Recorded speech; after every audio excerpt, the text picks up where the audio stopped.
सबैभन्दा पहिले यहाँहरूलाई हाम्रो पार्टीको तर्फबाट हार्दिक क्रान्तिकारी अभिवादन प्रकट गर्न चाहन्छु। कमेडहरू, हामी एउटा युगीन अवस्थामा छौँ। हाम्रो यात्रा भर्खर सुरु भएको यात्रा होइन, यो यात्रा 72 वर्षको भयो। त 72 वर्षदेखि नेपाली समाजलाई परिवर्तन गर्ने, रूपान्तरण गर्ने, समृद्धितर्फ अगाडि बढाउने यो सिलसिलामा हामीले धेरै हिउँद र वर्षाहरू पार गऱ्यौँ र धेरै घुम्ती र मोडहरू पनि पार गऱ्यौँ। ठुल्ठुला त्याग र तपस्याका घडीहरू पनि पार गऱ्यौँ, बलिदानका घडीहरू पनि हामीले पार गऱ्यौँ। यसरी पार गर्दै आउने सिलसिलामा हामीले 58 वर्ष लगाएर नेपालको क्रान्तिको पहिलो चरण जनवादी क्रान्तिलाई हामीले सम्पन्न गरेका छौँ। यो आफैमा एउटा ठुलो ऐतिहासिक उपलब्धि हो। नेपाली समाजलाई अग्रगतितर्फ अगाडि बढाउने सिलसिलामा हामीले क्रान्तिको पहिलो चरण सफलतापूर्वक सम्पन्न गऱ्यौँ। यो क्रान्ति आफै सफल गर्न सकिन्छ कि सकिँदैन भन्ने धेरै प्रश्नहरू हाम्रो सामुहरू थिए। आन्दोलनका सामु यी प्रश्नहरू थिए, हाम्रा सामु यी प्रश्नहरू थिए। तर हामीले क्रमिक रूपले यो आन्दोलनका सामु उपस्थित भएका वैचारिक समस्याहरू, राजनीतिक समस्याहरू, सैद्धान्तिक समस्याहरू, सङ्गठनात्मक समस्याहरू आदिले हामीले बडो सफलतापूर्वक र सिस्टमेटिक ढङ्गले हामीले हल गरेर त्यो हल गर्नुको परिणामस्वरूप नै हाम्रो सङ्गठन राष्ट्रव्यापी रूपमा विस्तार भएर गयो र हामीले आम जनतालाई व्यापक रूपले गोलबन्द गर्न सक्यौँ। पार्टीका वरिपरि दर्जनौँ वर्गीय सङ्गठनहरू हामीले निर्माण गऱ्यौँ। अरू विभिन्न वर्गका सङ्गठनहरू त बने हामीले राष्ट्र सेवक कर्मचारीहरूको सङ्गठनलाई पनि खास गरिकन 46 सालको परिवर्तन पछिदेखि हामीले ठुलो मात्रामा सङ्गठित गर्न सक्यौँ र देशको संसददेखि सडकसम्म र विविध खालका राजकीय संरचनादेखि लिएर आम जनताका विभिन्न वर्ग तह समुदायसम्म हामीले जनतालाई व्यापक रूपले सङ्गठित गर्न सकेको हुनाले र एउटा सही कार्यदिशा, नीति र सिद्धान्तको आधारमा गोलबन्द गर्न सकेको हुनाले हामीले त्यो क्रान्तिलाई सम्पन्न गर्न सक्यौँ। नेपाल जस्तो देशमा क्रान्तिका दुईटा चरणहरू छन्। पहिलो जनवादी क्रान्तिको चरण र दोस्रो समाजवादीको क्रान्तिको चरण। कतिपय मानिसहरूले 62-63 को परिवर्तन भएपछि अब क्रान्ति सकियो, अब सङ्घर्ष पनि सकियो, अब खाली निर्माण गर्ने काम बाँकी छ भन्ने ढङ्गले चाहिँ विश्लेषणहरू प्रस्तुत गर्न कोसिस गरे। तर त्यो गलत कुरा हो, एकपाखे कुरा हो, एकपक्षीय कुरा हो। क्रान्तिको एउटा चरण मात्रै सम्पन्न भयो, अर्को चरण त भर्खर थालनी हो। त्यो थालनी भएको कुरालाई उनीहरूले बुझ्न सकेन र खालि सम्पन्न भएको कुरालाई मात्रै देखे र देखे के भन्दा क्रान्ति नै सम्पन्न भइसक्यो भन्ने देखे। एउटा क्रान्ति त सम्पन्न भएकै हो, तर अर्को क्रान्ति थालनी भइरहेको अवस्था थियो। त्यसो हुनाले हामीले एउटा क्रान्ति बडो सफलतापूर्वक सम्पन्न गर्न सक्यौँ र अर्को क्रान्तिको हामी थालनीमै छौँ। अहिले पनि प्रारम्भिक अवस्थामा छौँ। यद्यपि झन्नै 15 वर्ष पार गरिसक्यो जनवादी क्रान्ति सम्पन्न भयो। यो 15 वर्ष भनेको सामान्य कुरा होइन, धेरै लामो समय। यो बेलासम्म हामीले धेरै अग्रगति गरिसक्नुपर्ने, प्रगति गरिसक्नुपर्ने, तर त्यो चाहिँ हुन सकेको छैन। केही महत्त्वपूर्ण परिवर्तनहरू भए, तर ती परिवर्तनका खास मूल्य मान्यताहरूलाई जसरी स्थापित गरेर हामीले अगाडि बढ्नुपर्ने थियो, ती कुराहरू हामीले अझै गर्न सकेका छैनौँ। त्यसो हुनका निम्ति के हो भने, जसरी जनवादी क्रान्ति सम्पन्न गर्दा हामीले सबभन्दा निर्णायक कुरा के थियो भन्दा मार्क्सवाद लेनिनवादका आधारभूत सिद्धान्तहरूलाई, विश्वव्यापी सच्चाइहरूलाई नेपाली क्रान्तिको ठोस व्यवहारमा गाँच्ने सही वैचारिक राजनीतिक कार्यदिशा, नीति र सिद्धान्तहरूको विकास, यो चाहिँ निर्णायक कुरा थियो। कुनै पनि देशमा क्रान्तिकारी सिद्धान्त बिना क्रान्ति सम्भव हुँदैन। क्रान्तिकारी सिद्धान्त भनेको त्यो देशको वास्तविकता अनुरूपको वैचारिक राजनीतिक कार्यदिशा, नीति र सिद्धान्त नै हो। त्यो कुरालाई हामीले निर्माण गर्न सकेको हुनाले नै हामीले जनवादी क्रान्ति सम्पन्न गर्न सक्यौँ। तर अब युग बदलिएको छ, परिस्थिति बदलिएको छ, समाजको वर्गीय संरचना बदलिएको छ। हामीले पहिलो क्रान्तिको चरणको क्रममा मुलुकबाट सामन्तवादलाई उच्छेद गर्यौँ।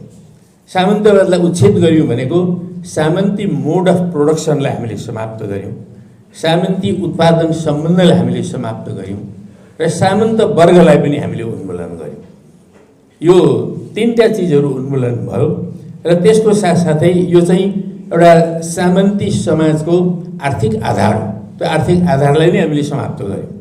त्यसपछि यसको अधिसंरचना भनेको चाहिँ राजतन्त्र हो, जो करिब 1500 वर्षभन्दा लामो समयदेखि नेपाली समाजमा अधिसंरचनाका रूपमा रहिआएको थियो। त्यो राजतन्त्रलाई पनि हामीले उन्मूलन गर्यौँ। यस अर्थमा सामाजिक क्रान्ति सम्पन्न भयो नेपालमा। त्यो सामाजिक क्रान्ति सम्पन्न भइसकेपछि नेपाली समाजको वर्गीय स्थिति बेग्लै अवस्थामा आएको छ, एउटा नयाँ अवस्थामा आएको छ र अब समाजवादी क्रान्तिको युगमा हामी प्रवेश गरेका छौँ। अब यो समाजवादी क्रान्तिलाई कसरी अगाडि बढाउने भन्ने एउटा अहम प्रश्न यति बेला हाम्रो सामु छ। म तपाईहरुलाई यो सुरुमै अलिकति सोध्न चाहन्छु, म यो विषयमै जाउँ अथवा तपाईहरुलाई अरु कुनै एकदम ज्वलन्त विषयमा यसमा चाहिँ गइदिए हुन्थ्यो भन्ने लागेको छ भने त्यो मलाई सुनाउनुस् त। त्यस्तो केही छ कि म आफ्नै विषयमा जाउँ? हजुर यही ठिक छ? ओके। हजुर त्यो त आइहाल्छ, निर्वाचन त आइहाल्छ, ठिक छ। अलिकति अब हामी कहाँ उभिएका छौँ भन्ने त थाहा पाउनु पर्यो नि त हामी। अच्छा हजुर ल ठिक छ, ओके। यसरी हामी एउटा नयाँ युगमा आएका छौँ र नेपाली समाज पनि बदलिएको छ।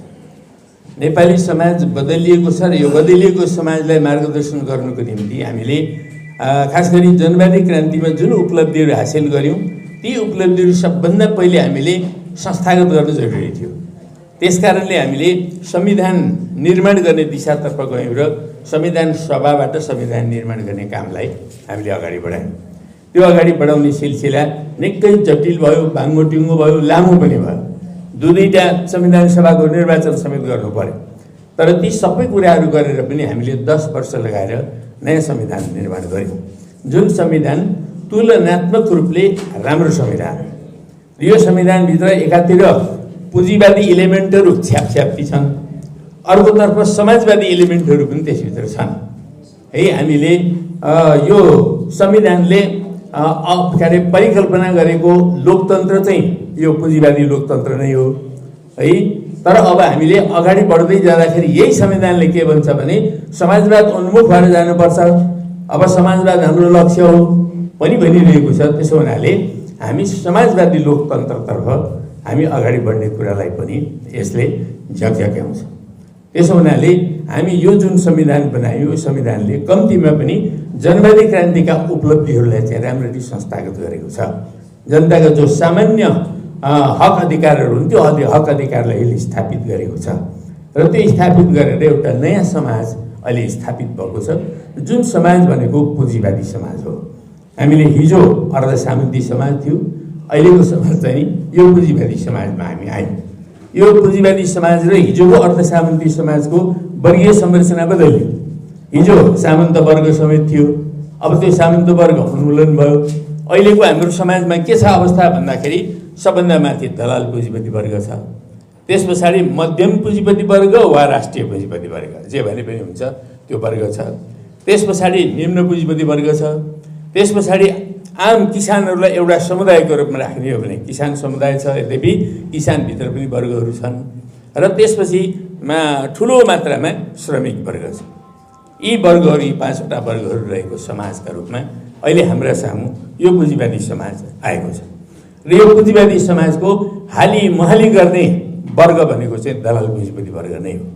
यो बीचमा जति सरकारहरू बनिरहेका छन् दलाल पुँजीपति वर्गले तिनीहरूको मियो समाउने कोसिस गरिरहेको छ र दलाल पुँजीपति वर्गले आफ्ना प्रतिनिधिहरू क्रमिक रूपले विकास गरिरहेको छ राजनीतिक सत्तामा। त्यसो हुनाले यो दलाल पुँजीपति वर्ग यस्तो वर्ग हो जो सत्तासँग एकदमै निकट ढङ्गले काम गर्छ, तर यो समाजमा उत्पादनको कामलाई अगाडि बढाउने काम पनि त्यसले गर्दैन। दलाल पुँजीपति वर्ग भनेको अहिलेको अवस्थामा भन्ने हो भने विश्व पुँजीवादको एउटा चाहिँ नेपाललाई बजार बनाउने र त्यो बजारसम्म विश्व पुँजीवादले उत्पादन गरेका सामानहरू यहाँ ल्याउने, यहाँको समाजलाई उपभोक्ता समाज बनाउने, त्यहाँ बेच्ने, अनि त्यस पछाडि त्यसको मुनाफाको एउटा हिस्सा आफ्नो खल्तीमा हाल्ने र एउटा मुनाफाको हिस्सा विदेशी एकाधिकार पुँजीपति वर्गहरूलाई पठाउने, यही काम यो दलाल पुँजीपति वर्गको मुख्य काम हो। यस कारणले पनि यसलाई हामी दलाल पुँजीपति वर्ग भन्छौँ। दलाल पुँजीपति वर्ग भनेको एजेन्ट क्यापिटलिस्ट हो, उसले एजेन्टको भूमिका खेल्छ। जस्तो हाम्रो देशमा अब दलाल पुँजीपति वर्गका राजनैतिक प्रतिनिधिहरू सत्तामा भयो भने के गर्छन्, यहाँ उत्पादन गर्न सक्ने खालका कुनै पनि उद्योग धन्दा आदि छन् भने त्यसलाई उनीहरूले निजीकरण गरिदिन्छ, त्यसलाई सब चाहिँ बजारीकरण गरिदिने र चाहिँ राज्यले कुनै प्रकारका उत्पादन गर्नु हुँदैन, राज्यले कुनै उद्योग सञ्चालन गर्नु हुँदैन आदि भन्छन् र उनीहरूले निजीकरण गरिदिन्छन्। यो विश्वको अहिलेको चाहिँ ग्लोबल मोनोपोली क्यापिटलिस्ट क्लास जुन छ त्यो क्लासले दुनियाँका अरू देशहरूमा यही काम गरिरहेको छ। विगत 20-30 वर्षदेखि त्यो कामहरू गर्दै आयो र लिबरलाइजेसन र प्राइभेटाइजेसनको नाममा हाम्रो देशमा पनि व्यापक रूपले केही उद्योग धन्दाहरू हिजो सामन्ती राजाहरू भएकै बेलामा, निरङ्कुश राजा भएको बेलामा पनि केही उद्योग धन्दाहरू राजकीय क्षेत्रमा निर्माण भएका थिए। ती अधिकांशलाई निजीकृत गरियो र नेपाललाई पूर्ण रूपले एउटा उपभोक्ता समाजमा रूपान्तरण गरियो। अहिले हामी उपभोक्ता भएका छौँ। जुत्ता हामी सबै अब 3 करोड जनता छौँ, 2 जोर जुत्ता लगाए हामी 6 करोड जुत्ता लगाउँछौँ, जो जम्मै हामीले बाहिरबाट किनेर गर्नुपर्ने हुन्छ। कपडा हामी कति प्रयोग गर्दा अहिलेभन्दा करिब 20 वर्ष अगाडि मैले कपडा उद्यमीहरूसँग कुराकानी गर्दाखेरि हाम्रो देशमा 30 करोड मिटर कपडा लाग्दो रहेछ त्यति बेला। अब अहिले जनसङ्ख्या बढ्यो, सायद 40 करोड जति लाग्दो। त्यसमध्ये झन्डै त्यति बेला चाहिँ 20 करोड जति मिटर चाहिँ नेपालमा उत्पादन हुँदो रहेछ, 10 करोड मिटर बाहिरबाट ल्याउँदा पुग्ने। तर ती उद्योगहरू सबै या त निजीकृत भए या टाटपल्टी र अहिले हामी टोटल बाहिरबाट ल्याउँछौँ कपडाहरू। हामी कपडामा पनि उपभोक्ता भएका छौँ, त्यस्तै हर चिजमा हामी उपभोक्तामा रूपान्तरित भइरहेका छौँ। दलाल पुँजीवादले गर्ने काम यही हो। त्यसकारण दलाल पुँजीपति वर्ग भनेको उत्पादक वर्ग होइन, त्यो चाहिँ नि नितान्त एउटा चाहिँ व्यापारी वर्ग जस्तो छ, एजेन्सीको भूमिका खेल्छ। तर अहिले नेपालको राज्य सत्तामा यसको हालिमुहाली बढिरहेको छ र अर्को मध्यम पुँजीपति वर्ग अथवा राष्ट्रिय पुँजीपति वर्ग अहिले पनि कमजोर छ। उनीहरू नेपालका उद्योग धन्दाहरू विकास गर्न चाहन्छन्। अहिले हामीसँग कृषिजन्य उद्योगहरू विकास गर्ने व्यापक सम्भावना छन्, वनजन्य उद्योगहरू विकास गर्ने, पर्यटनजन्य उद्योगहरू विकास गर्ने व्यापक सम्भावनाहरू छन्। तर ती सम्भावनाहरू चाहिँ ठिक ढङ्गले अगाडि बढ्न सकिरहेका छैनन्, त्यसलाई प्रोत्साहित गर्न सकिएको छैन, राज्यले त्यसलाई प्रोत्साहन गर्न सकेको छैन। यो 42 महिना एउटा सरकार आयो नेपालमा, त्यो 42 महिने सरकारले चाहिँ केही गर्ला कि भन्ने मान्छेको आशा थियो। ती आशा सबै भुस भयो, जम्मै भुस भइदिने र त्यसबेला केही पनि गरिएन। र यसरी चाहिँ हाम्रो देशमा जुन ढङ्गको एउटा वर्गीय समाज स्थापना भएको छ अहिले, त्यो राष्ट्रिय पुँजीपति वर्ग, मध्यम पुँजीपति वर्ग कमजोर छ, तर त्यसलाई अलिकति प्रोत्साहित गर्नुपर्ने आवश्यकता छ। त्यसपछि निम्न पुँजीपति वर्ग एउटा व्यापक वर्ग हो हेर्नुहोस्, जसमा अब विद्यार्थीहरू भन्नुहोस्, शिक्षकहरू भन्नुहोस्, प्राध्यापकहरू भन्नुहोस्, अन्य विभिन्न विशेषज्ञहरू भन्नुहोस्, साइन्टिस्टहरू भन्नुहोस्, हामी कर्मचारीहरू भन्नुहोस्, होइन, प्रहरी भन्नुहोस्, सेना भन्नुहोस्, यी ठुलो सेक्सन यो निम्न वर्गमा पर्छ। हामी अलिकति अर्न पनि गर्छौँ, तर अर्न गरेको कुरा वर्षभरिमा खाँदै पुगिहाल्छ, सकिहाल्छ, धेरै बचत हुँदैन। कसैको अलिअलि बचत हुन्छ, कसैको अलिकति घाटा हुन्छ। त्यस्तै नाफा घाटा थोरै हिसाब किताब गर्दा गर्दै हाम्रा हरेक वर्ष बितेर गएका हुन्छन्। निम्न वर्गको अवस्था यही हो। त अहिलेको अवस्थामा यो समाजमा ठुलो भूमिका निर्वाह गर्न सक्ने एउटा वर्गको रूपमा यो निम्न पुँजीपति वर्ग छ हाम्रो समाजमा। त्यसपछि किसान जनसमुदाय हो, अब झन्डै 67% सङ्ख्यामा चाहिँ नि किसानहरू यो कृषिमा लागिरहेका छन् भन्ने हामी सुन्छौँ होइन। त्यसो हुनाले किसानहरूको ठुलो समुदाय छ र यो किसान समुदाय पनि अहिले परिवर्तन चाहन्छ। यो कृषिको जुन एउटा परम्परागत अवस्था छ यसमा व्यापक परिवर्तन चाहन्छ। त्यो वर्ग हामीसँग छ भने अब सबभन्दा तल्लो वर्ग भनेको श्रमिक वर्ग हो। श्रमिक वर्गलाई जागरुक नगरिकन, एकताबद्ध नगरिकन, सुसङ्गठित नगरिकन हामी यो समाजलाई रूपान्तरण गर्न सक्दैनौँ। किनभने श्रमिक वर्गको अग्रदूतको रूपमा रहेको छ कम्युनिस्ट पार्टी र हाम्रो पार्टी नेकपा एकीकृत समाजवादी भनेको त्यो श्रमिक वर्गको पार्टी हो। र यो श्रमिक वर्गले सम्पूर्ण जनतालाई जागृत, सङ्गठित र एकताबद्ध गरेर, आन्दोलित गरेर मात्रै समाजवादको लक्ष्यतर्फ हामी अगाडि बढ्न सक्छौँ। यस्तो समाजमा हामी आएका छौँ। तर यो समाजलाई ठिक ढङ्गले चिन्ने, विश्लेषण गर्ने, अबको हाम्रो रणनीति के हुन्छ, अबको हाम्रो लक्ष्य के हुन्छ, अबको हाम्रो बाटो के हुन्छ, यो कुराहरू भनेर चिनाउने भनेको कम्युनिस्ट पार्टीले हो।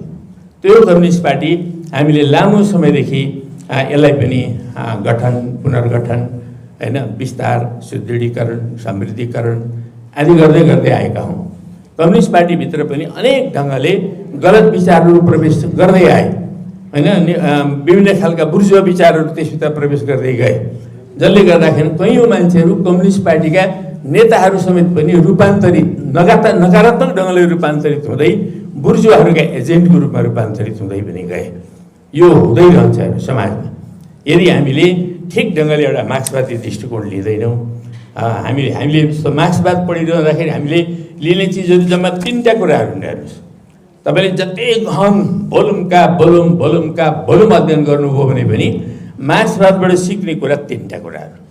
सबभन्दा पहिलो कुरो भनेको एउटा चाहिँ दार्शनिक दृष्टिकोण अथवा वर्गीय दृष्टिकोण, द्वन्द्वात्मक भौतिकवादी। दार्शनिक रूपले भन्नुपर्दा द्वन्द्वात्मक भौतिकवादी दृष्टिकोण, इतिहासको सन्दर्भमा भन्नुपर्दा ऐतिहासिक भौतिकवादी दृष्टिकोण, समाजको संरचनाको दृष्टिकोणले भन्नुपर्दा वर्ग दृष्टिकोण।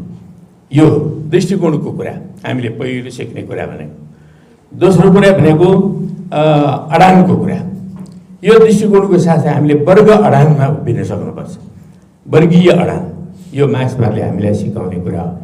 हामी जुन खालको वर्गीय समाजमा हुन्छौँ त्यो वर्गीय समाजमा खास गरी सर्वहारा वर्गको अडान के हो, त्यो अडानमा हामीले ठिक ढङ्गले बढेर अगाडि जान सक्नुपर्छ, वर्ग अडान। तेस्रो कुरा भनेको वैज्ञानिक मेथड। मार्क्सवादले हामीलाई वैज्ञानिक मेथड सिकाउँछ, अथवा कसरी कुनै पनि विषयको अध्ययन गर्ने, विश्लेषण गर्ने, संश्लेषण गर्ने, यी चिजहरूको बारेमा त्यसले सिकाउँछ। जस्तो नेपाली समाजले हेर्दा यो कस्तो खालको वर्गीय समाज छ त, हिजो कस्तो थियो, आज कस्तो छ, यो हामीलाई मार्क्सवादले सिकाउने यो मेथड, साइन्टिफिक मेथड।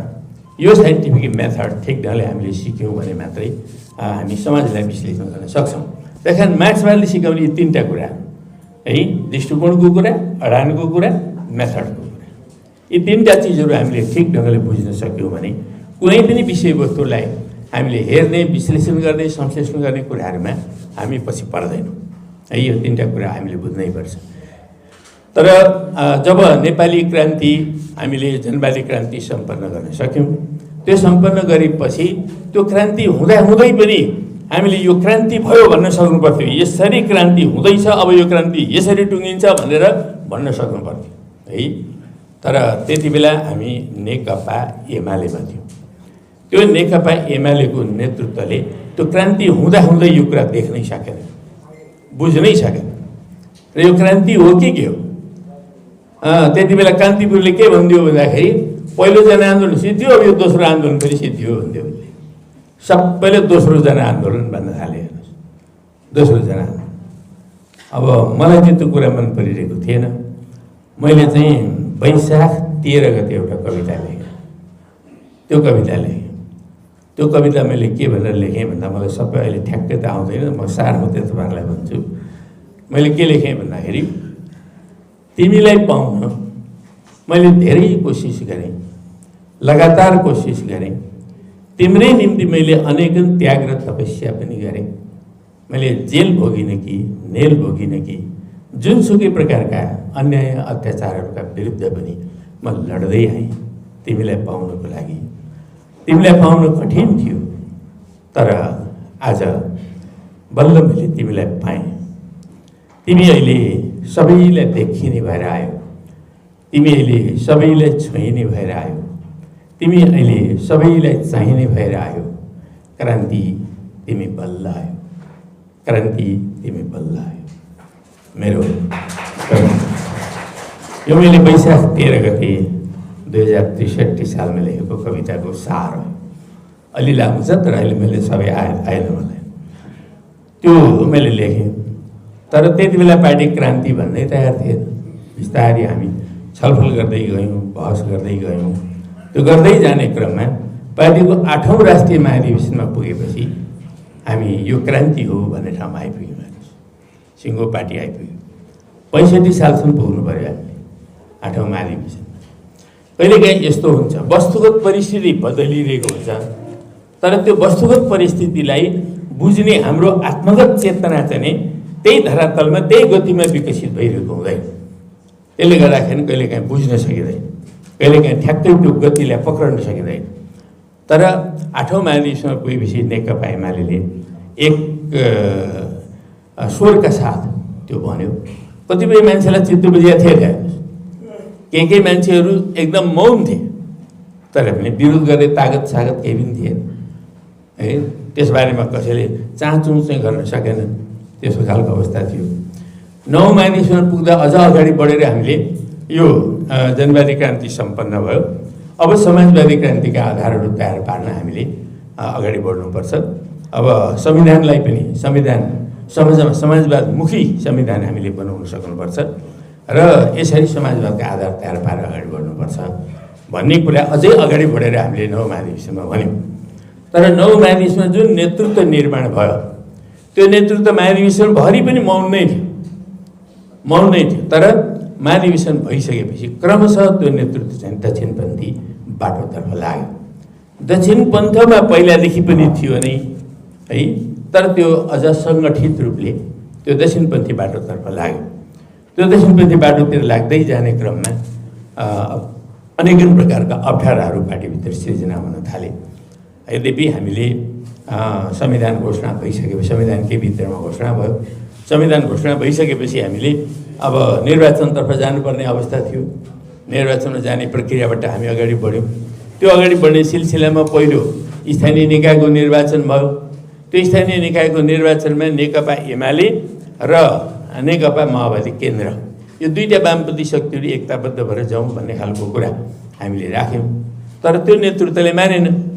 नेतृत्वमा के दम्भ थियो, के घमण्ड थियो भने एक्लै हामी चाहिँ नि थुप्रै जित्छौँ, 60-70 कति जित्छौँ भन्ने थियो अब मनमा है। त्यसो गरेपछि अनि एकलौटी सरकार पनि बन्छ आदि इत्यादि भन्ने यस्तै केही सपना थियो। त्यो कारणले मानेनन्। नमान्ने बित्तिकै हामीले करिब 44-45% जति मात्रै जित्यौँ स्थानीय निकायमा। माओवादीले 15% जित्यो। दुईटाको जोड्दा त 60% भयो। अब यो तथ्याङ्कले चाहिँ अनि सम्भवतः त्यति बेलाको नेतृत्वलाई के बुझाइदियो भन्दा दुईटा पार्टी मिल्यौँ भने चाहिँ अब राष्ट्रिय चुनावमा पनि बहुमत ल्याउने रहेछौँ, नत्र भने चाहिँ बालोटार जान पाइँदैन भन्ने त्यो देखायो त्यसले।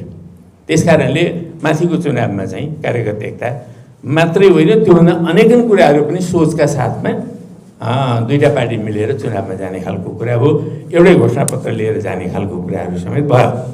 र त्यसरी हामी चुनावमा गयौँ र चुनावमा जाँदाखेरि वास्तवमा हामीले माथि नै करिब 2/3 बहुमत प्राप्त गऱ्यौँ।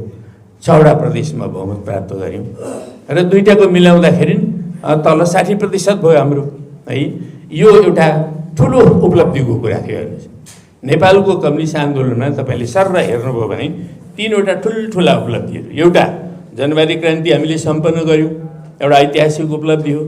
अनि 10 वर्ष लगाएर संविधान निर्माण गऱ्यौँ, त्यो पनि ऐतिहासिक उपलब्धि नै हो। र तेस्रो भनेको चाहिँ पहिलो निर्वाचनमा जुन प्रकारको वामपन्थीहरूले चाहिँ एउटा बहुमत प्राप्त गर्ने, बहुमत मात्र होइन माथि 2/3 बहुमत प्राप्त गर्ने जुन अवस्था सिर्जना भयो, त्यो अर्को ऐतिहासिक उपलब्धि थियो। यी तिनटै ऐतिहासिक उपलब्धिहरू। अब यो अघिल्ला दुईटा उपलब्धिहरूलाई जसले जसरी चाहे पनि त्यो भत्काउनु सम्भव थिएन। हेर्नुहोस्, त्यो अहिले पनि सम्भव छैन। क्रान्ति त सम्पन्न भयो। क्रान्ति भनेको त वस्तुगत यथार्थ हो। त्यो क्रान्ति सम्पन्न भइसकेपछि कुनै पनि व्यक्ति विशेष समूह कसैले चाह्यो भने पनि त्यसलाई भत्काउन सक्दैन। त्यो अग्रगतितर्फ समाज गइसक्यो। त्यस्तै अब संविधान बन्यो, संविधानलाई पनि भत्काउनु सजिलो छैन। त्यहाँ ठुलो विद्रोहको आवश्यकता पर्छ, या कसैले 2/3 बहुमत ल्याएर अनि संविधानलाई नकारात्मक ढङ्गले लानु पर्यो भने संशोधन मार्फत गर्न सक्छ, होइन भने त्यसलाई भत्काउन सकिँदैन। तर जुन उपलब्धि हामीले निर्वाचन मार्फत प्राप्त गरेका थियौँ त्यो उपलब्धि चाहिँ साम्राज्यवादको लागि पनि देशीय प्रतिक्रियावादको लागि पनि त्यो ठुलो पेट दुखाइको कुरा थियो है। त्यसलाई कसरी ध्वस्त पार्ने उनीहरू पनि सोचिरहेका थिए। त यही क्रममा चाहिँ नि अब हाम्रो खड्गप्रसाद शर्मा ओली जो नेता थिए उनी प्रधानमन्त्री भए। प्रधानमन्त्री भएको दिनदेखि, शपथ ग्रहण गरेको दिनदेखि उनले त्यो नेकपा एमाले भन्ने पार्टीलाई अथवा नेकपा भनौँ, अब एकीकृत हुँदै गएको अवस्थामा त नेकपालाई उनले बिर्से। त्यसका पार्टीका कार्यदिशा पनि बिर्से, नीति पनि बिर्से, सिद्धान्त पनि बिर्से, त्यसका परम्परा पनि बिर्से, त्यसका कार्यशैली पनि बिर्से, त्यसका विधि विधान बिर्से, त्यसका कमिटीले गरेका निर्णय कसरी पालना गर्नुपर्छ भन्ने कुराहरू पनि बिर्से।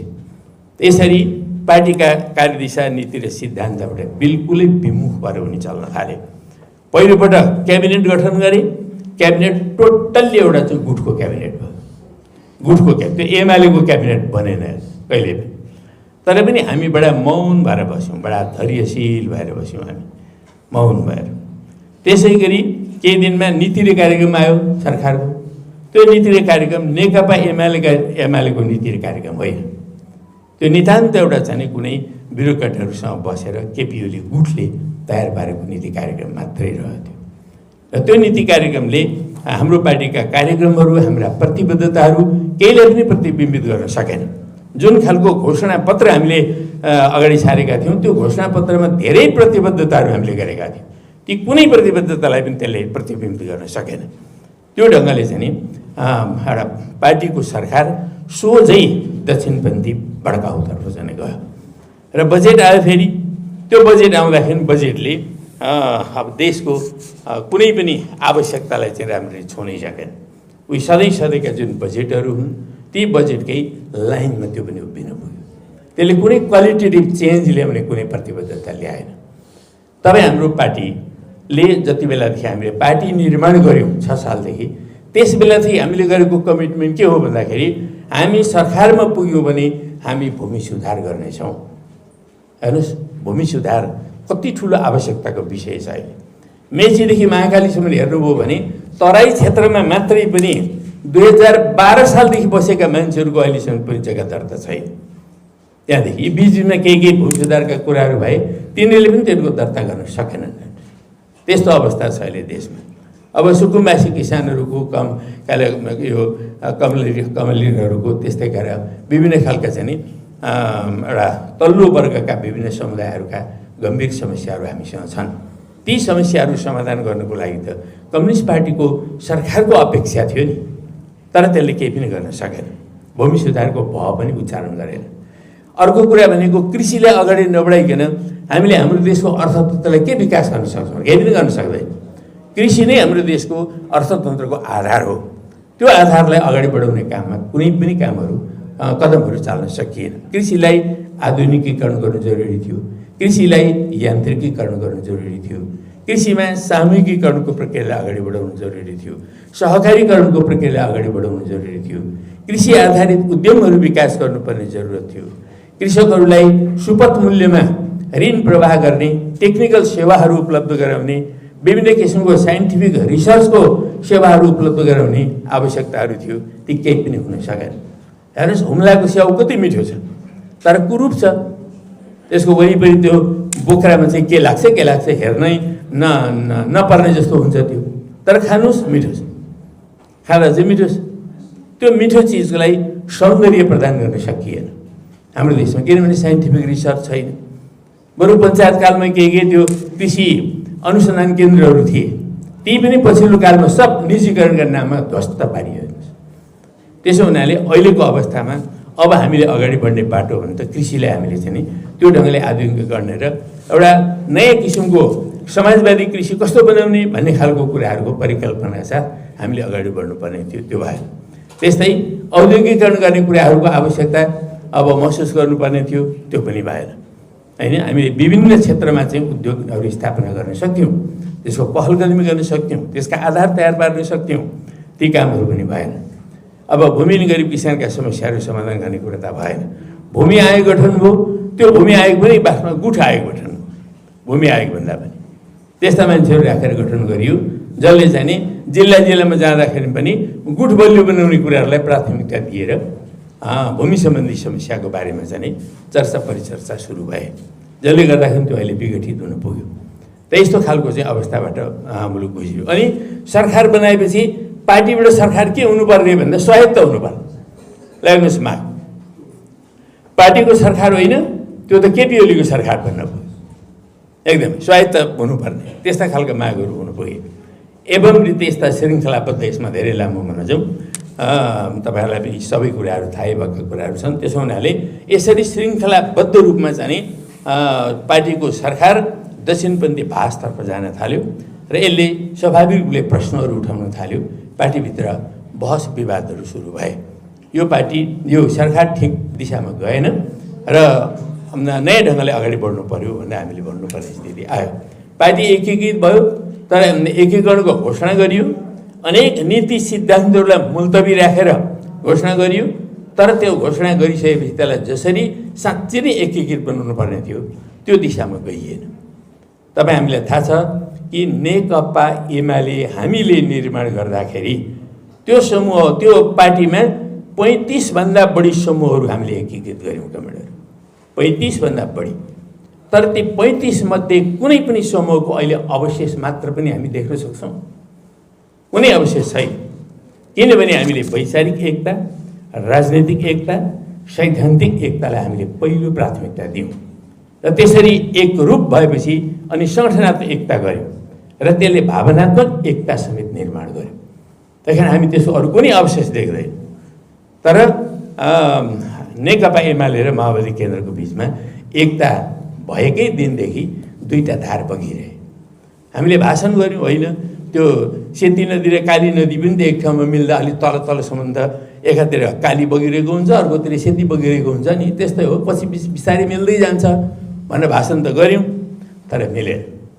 त्यो अलग अलग हुँदै त्यो चाहिँ अब केपी ओली आफैले त्यो पार्टीलाई फुटाउनु पर्ने अवस्थामा पुगेर उनले फुटाए। वास्तवमा भन्ने हो भने नेकपा एमाले जो हामीले बनाएको पार्टी हो, त्यो हामीले बनाएको पार्टी चाहिँ हामीले यो 75 सालको जेठ 3 गते जति बेला एकीकरण गऱ्यौँ दुईटा पार्टी, त्यो दिन सिद्धियो हेर्नुहोस्। त्यो वास्तविक नेकपा एमाले चाहिँ त्यो दिन सिद्धियो, विलय भयो उसमा। तर यो अहिले बनिरहेको जसको नेता अहिले पनि खड्गप्रसाद शर्मा ओली छन्, त्यो भनेको चाहिँ केपी ओलीले अब सर्वोच्च अदालतभित्र के हिसाब किताब गर्नुपर्ने थियो त्यो हिसाब किताब गरेर अनि त्यस पछाडि पार्टीलाई उत्प्रेषणको आदेश बमोजिम पार्टीलाई फुटाएर दुईटा गुट बनाइयो र त्यो नेकपा एमाले भन्ने एउटा गुट फेरि तयार गरियो। त्यो गुटको नेता चाहिँ अहिले खड्गप्रसाद शर्मा ओली हुन्। तर हामीले बनाएको नेकपा एमाले त्यो कुनै हालतले पनि होइन कमेडर। त्यो पार्टीले हामी त्यो नेकपा एमालेको हिजोको नेकपा एमाले भन्न सक्दैन। त्यसका कतिपय विरासतहरू होलान्, कतिपय साथीहरू त्यहाँ होलान्, कतिपय नेताहरू त्यहाँ होलान्, तर बिस्तारी बिस्तारी त्यो साँच्चै नै क्रान्तिकारी परम्पराहरू जो थिए ती परम्पराहरू त अब नेकपा एकीकृत समाजवादीमा आइसके। यी सब चिजहरू छन्। त्यसो हुनाले हामीले त्यो पार्टीबाट विद्रोह गर्नुपर्ने स्थिति बन्यो र हामीले विद्रोह गरेर नयाँ पार्टी बनाउने स्थितिमा हामी आइपुग्यौँ। त्यो नेकपा एमाले पछाडि गएर 10औं महाधिवेशन गर्यो। त्यो 10औं महाधिवेशनका दस्तावेजहरू तपाईँले हेर्नुभएको छ कि छैन, तपाईँले पढ्नुभयो भने अब त्यसका त्यो झनै बढी मात्रामा एकदम व्यवस्थित रूपले दक्षिणपन्थी अवसरवादतर्फ गयो। त्यसले 62-63 को परिवर्तनलाई त्यो पार्टीकै 8औं र 9औं महाधिवेशनले क्रान्ति भनिसकेको थियो।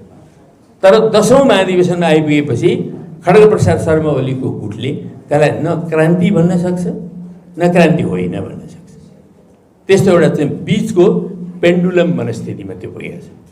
एउटा घटनालाई विश्लेषणै गर्न सकिन्न, त्यसको स्वरूपै निर्धारण गर्न सकिन्न, त्यो घटनाले के परिणाम ल्यायो भन्ने कुरा बुझ्नै सकिन्न भने त्यस्तो पार्टीले क्रान्तिको के परिकल्पना गर्ने, समाजको परिवर्तनको के परिकल्पना गर्ने?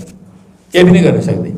यो आफैमा एउटा दक्षिणपन्थी भड्काउको अर्को अभिव्यक्ति हो। दोस्रो कुरा, यो समाज कहाँ आइपुग्यो त अहिले? हामी अर्ध सामन्ती समाजलाई तोडेर हामी अहिले पुँजीवादी समाजमा आयौँ भने हामी भन्दैछौँ है, यथार्थ त्यही हो। तर उनीहरू त्यो पनि भन्न सक्दैन। यो पुँजीवादी समाज हो भनेर ठोकेर भन्ने हो भने अब समाजवादी रूपान्तरतर्फ जानुपर्ने हुन्छ, त्यो कमिटमेन्ट ल्याउनु पर्ने हुन्छ। उनीहरू त्यतातिर जान चाहँदैन।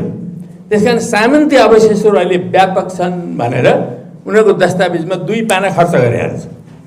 2 पाना सामन्ती अवशेष के हुन् भन्ने कुरा पनि छैन, फेरि प्रश्न पनि छैन। त्यो सामन्ती अवशेष छन् भनेपछि यो समाज अझै पुँजीवादी भएको छैन, यो अर्ध सामन्ती नै छ भन्न खोजेको पनि देखिन्छ। त्यो भन्न पनि सक्दैन। फेरि यो अर्ध सामन्ती समाजै हो भन्न पनि सक्दैन, पुँजीवादी समाज हो भन्न पनि सक्दैन। अर्को पेन्डुलम मनस्थिति यसरी उसमा प्रतिगमनतर्फ गएको छ।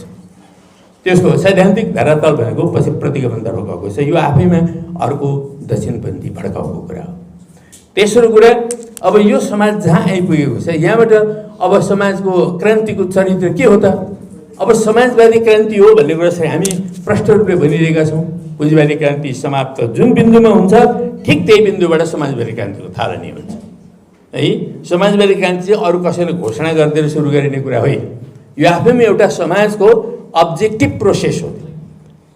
डेमोक्रेटिक रिभोल्युसन जुन पोइन्टमा सिद्धियो भनिन्छ अथवा सिद्धिन्छ ठिक त्यही पोइन्टबाट सोसलिस्ट रिभोल्युसनको प्रोसेस सुरु हुन्छ अब्जेक्टिभली। अब त्यसलाई कति हामीले बुझ्छौँ आत्मगत रूपले भन्ने कुरा चाहिँ बेग्लै कुरा हो त्यो। र यसरी हामी चाहिँ के भनिरहेका छौँ भने अब देश समाजवादी क्रान्तिको नयाँ युगमा आयो। तर त्यो अवसरवादी गुटले यो कुरा भन्न चाहँदैन। यसमा पनि उनीहरूमा चाहिँ उलझुल कुरा छ। र अबको क्रान्तिको चरित्र के हो भन्ने कुरा नि उसले प्रश्न पार्न सक्दैन। र त्यो क्रान्तिको चरित्र नदेखेपछि ऊ अग्रगतितर्फ जान्छ भन्ने कुराको कुनै अर्थै भएन। यो अर्को दक्षिणपन्थी कुरा हो।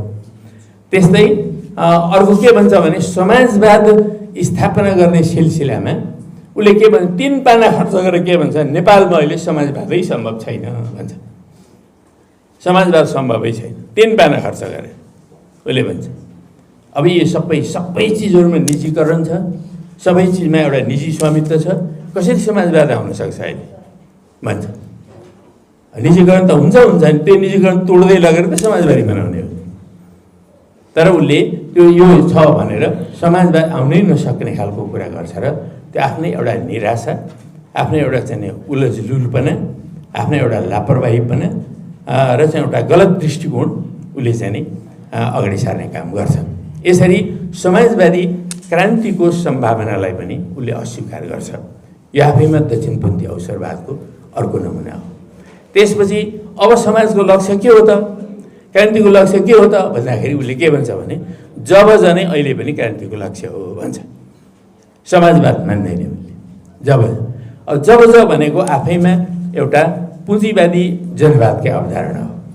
तपाईँहरूलाई थाहा छ हाम्रो देशमा जति बेला पुँजीवादी जनवादी क्रान्तिको युग थियो त्यो युगमा पुँजीवादी जनवादी क्रान्तिका निम्ति अनेकन कार्यक्रमिक अवधारणाहरू अगाडि आए। ती कार्यक्रम अवधारणामध्ये सुरुमा कमरेड पुष्पलालले नयाँ जनवादको कार्यक्रम भन्नुभयो। तुलसीलालले तेस्रो महाधिवेशनमा आउँदा राष्ट्रिय जनवादको कार्यक्रम भनेर अगाडि सार्नुभयो। फेरि साथीहरूले होइन त्यो होइन, नयाँ जनवाद नै हाम्रो कार्यक्रम हो, नयाँ जनवाद नै फेरि आयो। अब कतिपयले होइन त्यो पनि होइन, जनताको जनवाद भनौँ भन्ने खालको कुरा पनि ल्याए। कुनैले लोक जनवाद भनौँ भन्ने कुरा पनि ल्याए। 5औं महाधिवेशनमा आउँदा कमरेड मदन भण्डारीले यसलाई जनताको बहुदलीय जनवाद भनौँ भनेर ल्याउनु। यी सबै कार्यक्रमका अलग अलग रूपहरू मात्रै हुन् कमरेड। तर यसको सार के हो भन्दाखेरि यो पुँजीवादी जनवादी क्रान्ति अथवा नयाँ जनवादी क्रान्तिको अन्तर्गत अगाडि सारिएको कार्यक्रमका विभिन्न अवधारणाहरू हुन्। त्यसको सार भनेको पुँजीवादी जनवादी कार्यक्रम नै हो। सार एउटै हो, रूप विभिन्न हो। अब जब भनिरहँदा पनि त्यो पुँजीवादी जनवादकै कार्यक्रम हो। त्यो पुँजीवादी जनवादको कार्यक्रमको युग जति बेला हामीले पुँजीवादी जनवादी क्रान्ति सम्पन्न गऱ्यौँ त्यो सम्पन्न गरेपछि त्यसको युग पनि समाप्त भयो। अब हामीले क्वालिटेटिभली नयाँ कार्यक्रमको आवश्यकता पर्छ। किनभने नयाँ वस्तुगत परिस्थिति सिर्जना भयो। नयाँ वर्गीय संरचना सिर्जना भयो। अब पुँजीवादी समाज सिर्जना भयो। अब पुँजीवादी मोड अफ प्रोडक्सन, पुँजीवादी उत्पादन सम्बन्ध र पुँजीवादी वर्गको तख्ता पलट नगरिकन हामी समाजवादमा पुग्न सक्दैनौँ। त्यसो हुनाले अब बिल्कुलै नयाँ ढङ्गले हामीले जानुपर्ने हुन्छ र वैज्ञानिक समाजवादलाई लक्ष्य मानेर हामीले अगाडि बढ्नुपर्ने हुन्छ। तर उनीहरू त्यो मान्दैनन् र जब जसलाई नै लक्ष्य मान्नुको अर्थ के हो त भन्दाखेरि अब पुँजीवादलाई नै आफ्नो लक्ष्य मान्ने। पुँजीवादलाई नै लक्ष्य मानेपछि त्यही पुँजीवादका वरिपरि चक्कर काटिरहने भयो नेकपा एमालेको नेतृत्व गुट। अब तलका कार्यकर्ताहरूलाई यस्तो लाग्दैन होला, होइन हामी यही पार्टीबाटै समाजवादमा जाने हो भन्ने लाग्छ होला। त्यस कारणले उनीहरू त्यहाँ अडिएका छन्। तर कतिपय बुझ्ने मान्छेहरू निरन्तर विद्रोह गर्दैछन् र त्यो विद्रोहको मात्रा झन्झन बढ्दै गइरहेको छ र बढ्नु अनिवार्य छ। तर त्यो ढङ्गले उनीहरू लागेका छन् र वैज्ञानिक समाजवादलाई आफ्नो लक्ष्य बनाउन अहिले पनि तयार छैन है। त्यो प्रकारले यो नेकपा एमाले गुट चाहिँ दक्षिणपन्थी अवसरवादको दलतर्फ झन् गहिरो गरी फस्दै गइरहेको अवस्था छ। र अहिले तपाईँ हेर्नुहोस्, यो चुनावी सन्दर्भमा देख्दैछौँ हामी त उनीहरूका मित्रहरू को छन् त भन्दा हामी कसैसँग पहिला अस्ति भन्दै थिएँ हामी कोहीसँग पनि गर्नु पर्दैन, हामी एकातिर अरू सब चाहिँ अर्कातिर भए पनि हामी नै जित्छौँ भन्दै थिए। अब अहिले कहाँ पुग्दैछन् उनीहरू भन्दा राप्रपासमा एकदम अब लोसापासमा हुन्छ। अनि त्यो के अरे त्यो सिके राउतसँग हुन्छ उनीहरूको एकदम। अब हुनसक्छ उनीहरूको चाहिँ ज्ञानेन्द्रका सेनामेनाहरू छन् भने तिनीहरूसँग एकता हुनसक्छ। यी दक्षिणपन्थी जो शक्तिहरू हुन् जो संविधान विरोधी छन्, जो संविधानका मर्म र भावनालाई स्वीकार गर्न सक्दैन, त्यस्ता खालका तत्त्वहरूसँग चाहिँ नि उनीहरूको एकता चाहिँ नि बढ्दै गइरहेको, साँठगाँठ बढ्दै गइरहेको हामी देख्दैछौँ। यो कार्यनीतिक हिसाबले पनि घोर दक्षिणपन्थी अवधारणा हो। त्यस्तै उनीहरू अहिले कुन अवधारणा पनि गइरहेछन् भन्दाखेरि अब नेपालमा यो बहुदलीय व्यवस्था होइन दुई दलीय व्यवस्था हुनुपर्छ भन्ने अवधारणामा अहिले गइरहेका छन्। यो चाहिँ अमेरिकी अवधारणा हो। अमेरिकाले यो अवधारणा विभिन्न देशमा कहाँ बेच्न सकिन्छ डलरमा बेच्छ उसले। सायद यो नेकपा एमालेको नेतृत्वसँग पनि उनीहरूको कुनै न कुनै प्रकारको साँठगाँठ बढेर गएको छ। यो एमसिसी मार्फत बढेको होला। अब यो चाहिँ नि उनीहरू पनि दुई दलीय व्यवस्थाको रूपमा चाहिँ नि अब देशमा आउनुपर्छ, एउटा काङ्ग्रेस एउटा एमाले भन्ने ठाउँमा उनीहरू पनि पुगेको देखिन्छ। त्यसरी उनीहरू चाहिँ नि यो दुई दलीय व्यवस्थाको अवधारणामा आफैमा त्यो अमेरिकी मोडालिटीमाथि आधारित दक्षिणपन्थी धारणा हो। यो दक्षिणपन्थी धारणामा उनीहरू जाँदैछन्। अब आउने दिनमा अझै धेरै कुराहरू हामी देख्दै जानेछौँ। त्यसैले हाम्रो पार्टीले जुन प्रकारले विद्रोह गर्यो, यो विद्रोह नितान्त एउटा चाहिँ आवश्यक विद्रोह थियो, एउटा ऐतिहासिक विद्रोह थियो र चाहिँ यो औचित्यपूर्ण विद्रोह थियो र नेपाली कम्युनिस्ट आन्दोलनलाई र नेपाली समाजलाई अग्रगतितर्फ लानको लागि अनिवार्य कुरा थियो भन्ने कुरा यी सम्पूर्ण घटनाक्रमहरूले प्रमाणित गरिरहेको छ र अझै गर्दै जानेछ। र अहिले हामीले विद्रोह गरेको 6 महिना पार गऱ्यौँ। यो 6 महिनाको बिचमा हामीले नेकपा एकीकृत समाजवादीलाई एउटा राष्ट्रव्यापी पार्टीको रूपमा हामीले स्थापित गरेका छौँ। कमरेडहरू हामीले यसका सम्पूर्ण केन्द्रीय संरचनाहरू चाहे केन्द्रीय कमिटी, सल्लाहकार परिषद, राष्ट्रिय परिषद, यस्तै अब केन्द्रीय विभागहरू हामीले निर्माण गरेका छौँ। हामीले व्यवस्थित रूपले यी केन्द्रीय कुराहरूलाई अगाडि बढाएका छौँ भने अब त्यस्तै हामीले प्रदेश कमिटीहरू सबै ठाउँमा बनायौँ र जिल्ला कमिटीहरू पनि अब 77 जिल्लामा हाम्रो जिल्ला कमिटीहरू बने। मनाङ जिल्लामा अलिक बनिरहेको थिएन, तर अहिले भर्खरै त्यहाँ पनि बन्यो। यसो गर्दाखेरि चाहिँ हामी 77 जिल्लामा जिल्ला कमिटी र सबै 753 पालिकाहरूमा अब एकाध ठाउँहरूमा बन्ने प्रक्रिया छ भने अब अधिकांश ठाउँहरूमा पालिकामा पनि र वार्डहरूमा पनि हाम्रा कमिटीहरू विस्तार गर्दै गएका छन् र हामी एउटा राष्ट्रव्यापी पार्टीको रूपमा 6 महिना बिचमा बनेका छौँ। तपाईँले नेपालको इतिहासमा टङ्कप्रसाद आचार्यको बेलादेखि अथवा प्रजा परिषदबाट नेपालमा राजनीतिक पार्टीहरूको उदय भयो। त्यो उदय भएको सिङ्गो इतिहासलाई हेर्ने हो भने पछिल्लो अवधिमा 6 महिनामा यत्रो ठुलो पार्टी बनेको चाहिँ यो हाम्रो पार्टी मात्रै हो। त्यसका लागि हामीले गर्व गर्नुपर्ने हुन्छ। पार्टी अहिले राष्ट्रव्यापी रूपमा छ र हाम्रो पार्टीका वरिपरि थुप्रै वर्गीय सङ्गठनहरू 21 भन्दा बढी वर्गीय सङ्गठनहरू हामीले निर्माण गरेका छौँ। ती सबै वर्गीय सङ्गठनहरू हिजो जनवादी क्रान्तिको कालखण्डमा उत्पत्ति भएका हुन् र त्यति बेला उनीहरू सबै वर्गीय सङ्गठनहरू देशभक्त सङ्गठनको रूपमा, लोकतान्त्रिक सङ्गठनको रूपमा र प्रगतिशील सङ्गठनको रूपमा, साथसाथै आफ्ना व्यावसायिक हित, हक र अधिकारका निम्ति सङ्घर्ष गर्ने सङ्गठनको रूपमा यी चारवटा लक्ष्यलाई लिएर ती वर्गीय सङ्गठनहरू क्रियाशील थिए भने अब अहिलेको अवस्थामा चाहिँ एउटा नयाँ कुरा थपियो। ती सबै वर्गीय सङ्गठनहरू अब लोकतान्त्रिक सङ्गठनको रूपमा, देशभक्त सङ्गठनको रूपमा, प्रगतिशील सङ्गठनको रूपमा र आफ्ना व्यावसायिक हक हित अधिकारको निम्ति लड्ने सङ्गठनको रूपमा छँदैछन् र साथसाथै अब उनीहरू समाजवादी सङ्गठनका रूपमा पनि विकसित भएका छन्। अब हामीले लड्ने समाजवाद हो।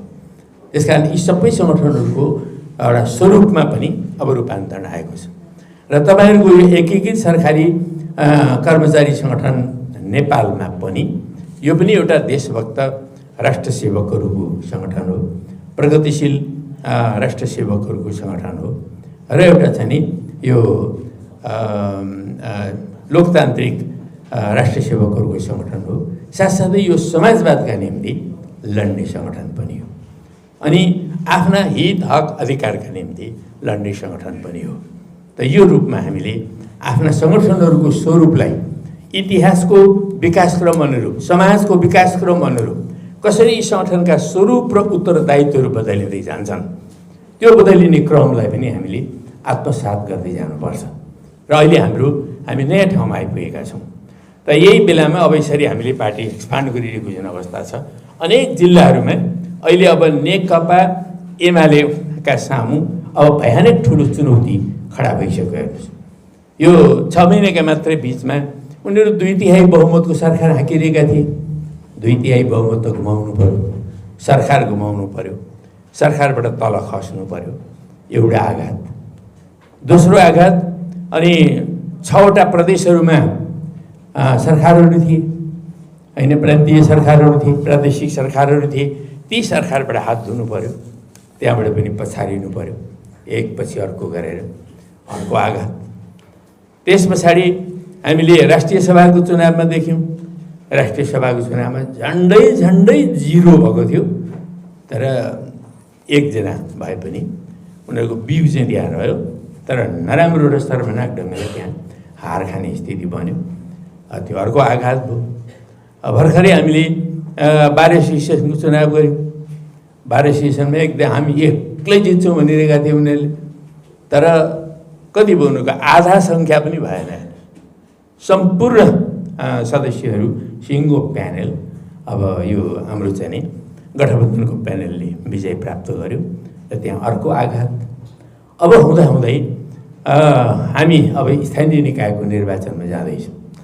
स्थानीय निकायको निर्वाचन हाम्रा निम्ति एउटा ठुलो अवसरको रूपमा आइरहेको छ। कमरेडहरू, अवसर र यो चुनौती पनि हो, अवसर पनि हो। अवसर के मानेमा भन्दाखेरि हाम्रो देशमा यत्र विधि संविधानको साथसाथै थुप्रै ऐन कानुनहरू छन्।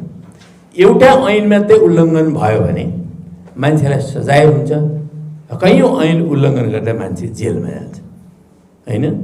तर खड्गप्रसाद शर्मा ओलीले सोझै संविधान मिचे। सबभन्दा ठुलो उनको अपराध त के हो भन्दाखेरि 2/3 बहुमत भएको जुन चाहिँ नि हाम्रो संसद थियो, त्यो संसदमा 2/3 बहुमत वामपन्थीहरू, त्यसमाथि पनि नेकपाको 2/3 बहुमत हुनु भनेको त्यो असाधारण ठुलो शक्ति हो। हेर्नुहोस्, आम जनताले दिएको एउटा अपार शक्ति थियो। त्यो शक्तिलाई प्रयोग गरेर हामी के गर्न सक्दैन थियौँ भन्नुहोस् त? हामी एकदमै क्रान्तिकारी नीति निर्धारण गर्न सक्दैन थियौँ कि होइन, कार्यक्रम अगाडि सार्न सक्दैन थियौँ कि हामी एकदमै जनमुखी बजेट ल्याउन सक्दैन थियौँ कि के गर्न सक्दैन थियौँ? हामी जुनसुकै प्रकारको प्रगतिशील ऐन बनाउन सक्थ्यौँ होइन, शिक्षा क्षेत्रमा आमूलचूल परिवर्तन गर्ने ऐन ल्याउन सक्थ्यौँ। हामी अहिले हाम्रो यो प्रशासनिक संरचनामै व्यापक परिवर्तन गर्ने ऐनहरू ल्याउन सक्थ्यौँ। तर यी समायोजनका कुराहरूमा अनेक खालका झगडाहरू भइरहे होइन, त्यति मात्रै काम पनि राम्रो ढङ्गले गर्न सकिएको अवस्था देखिएन।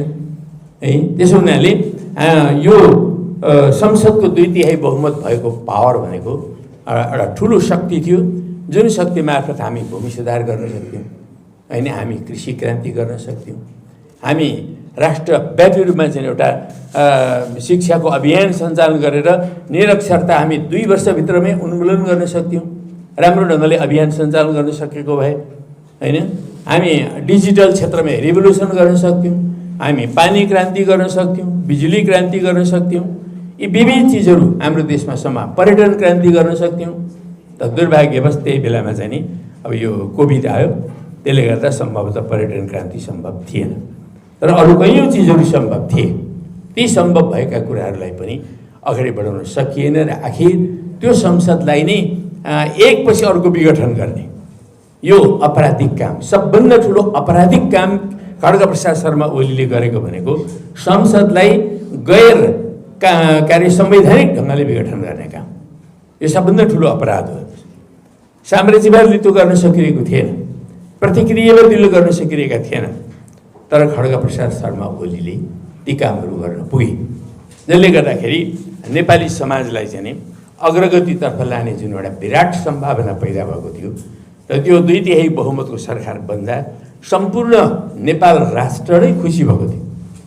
अब चाहिँ देशमा केही हुन्छ भन्ने, तर उनमा भएको जुन भस्मासुर चरित्र हो, गलत दृष्टिकोण हो, बुर्जुवा दृष्टिकोण हो, लोभ र स्वार्थको दृष्टिकोण हो, अनि दम्भ र घमण्डको दृष्टिकोण हो, ती कुराहरूले गर्दाखेरि ती कुराहरूलाई अगाडि लान सम्भव भएन र चाहिँ यिनै चिजहरूलाई खरानी बनाउने काम भयो, जसले गर्दाखेरि हामीले अब यो विद्रोहको बाटो लिएर अगाडि बढ्नु पर्यो र खड्गप्रसाद शर्मा ओलीका यी क्रियाकलापहरूलाई बन्द गर्नको लागि, संविधान रक्षा गर्नको लागि, लोकतन्त्र रक्षा गर्नको लागि, संसद रक्षा गर्नको लागि, गणतन्त्र रक्षा गर्नको लागि, समावेशी लोकतन्त्र रक्षा गर्नको लागि र मुलुकको स्थायित्वलाई रक्षा गर्नको लागि हामीले चाहिँ कदम चाल्नुपर्ने स्थिति आयो।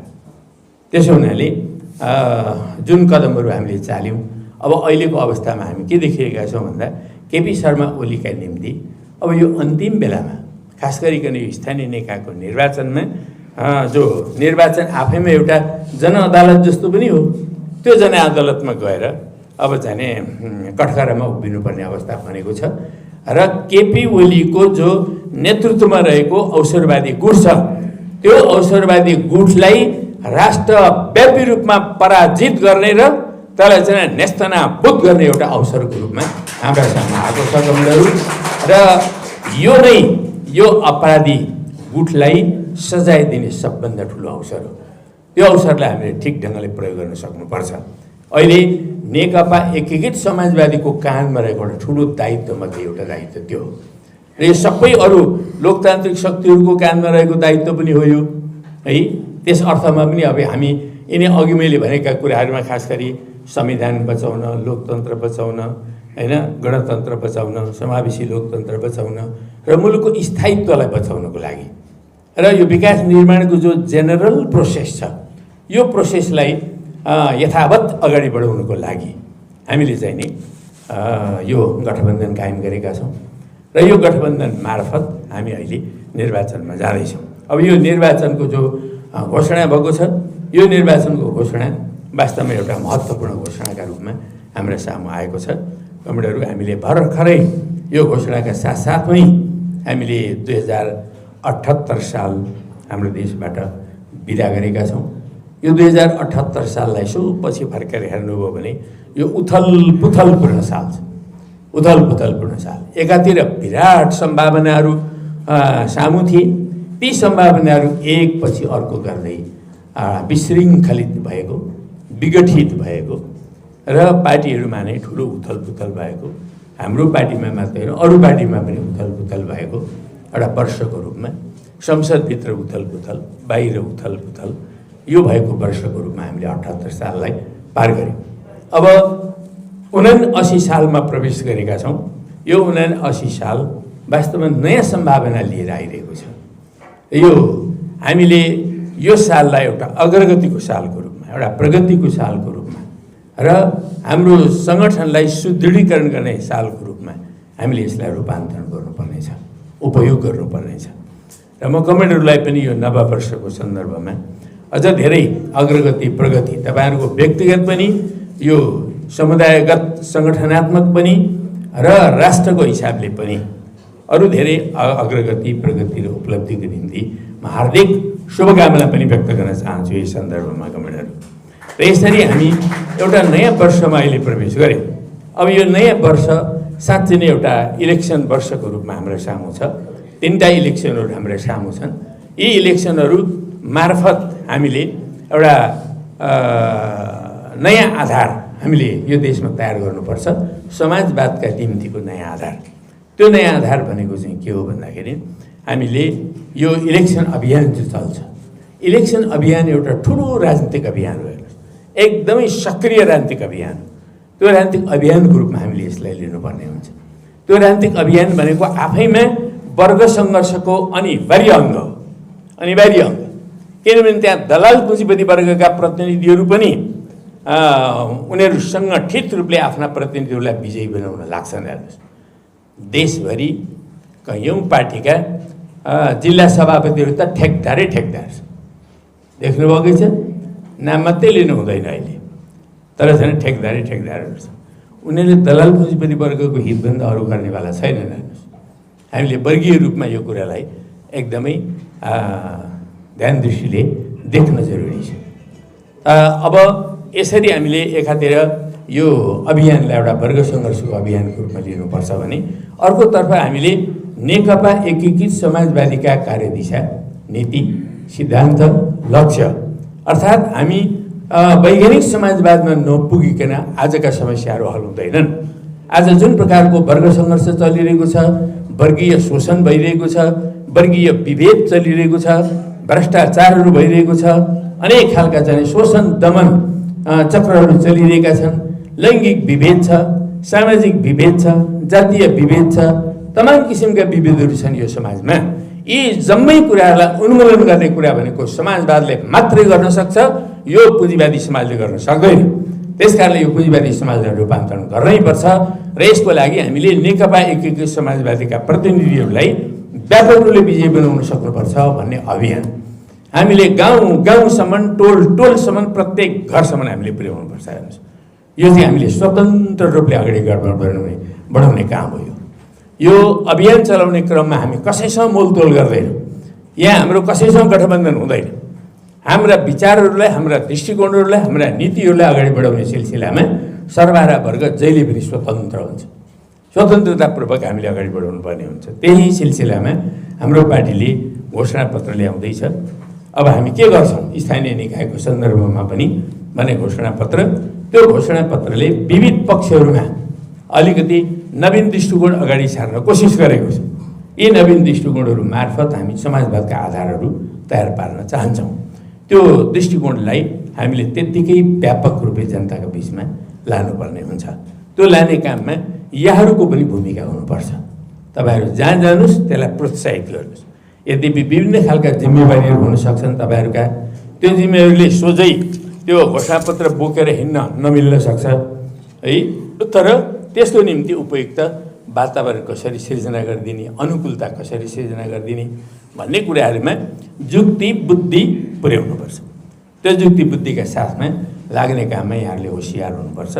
तपाईँहरू राष्ट्र सेवक हुनुहुन्छ, स्वाभाविक रूपले यही निर्वाचनको क्रममा पनि अनेकन प्रकारका दायित्वहरू लिएर जानुपर्ने हुन्छ।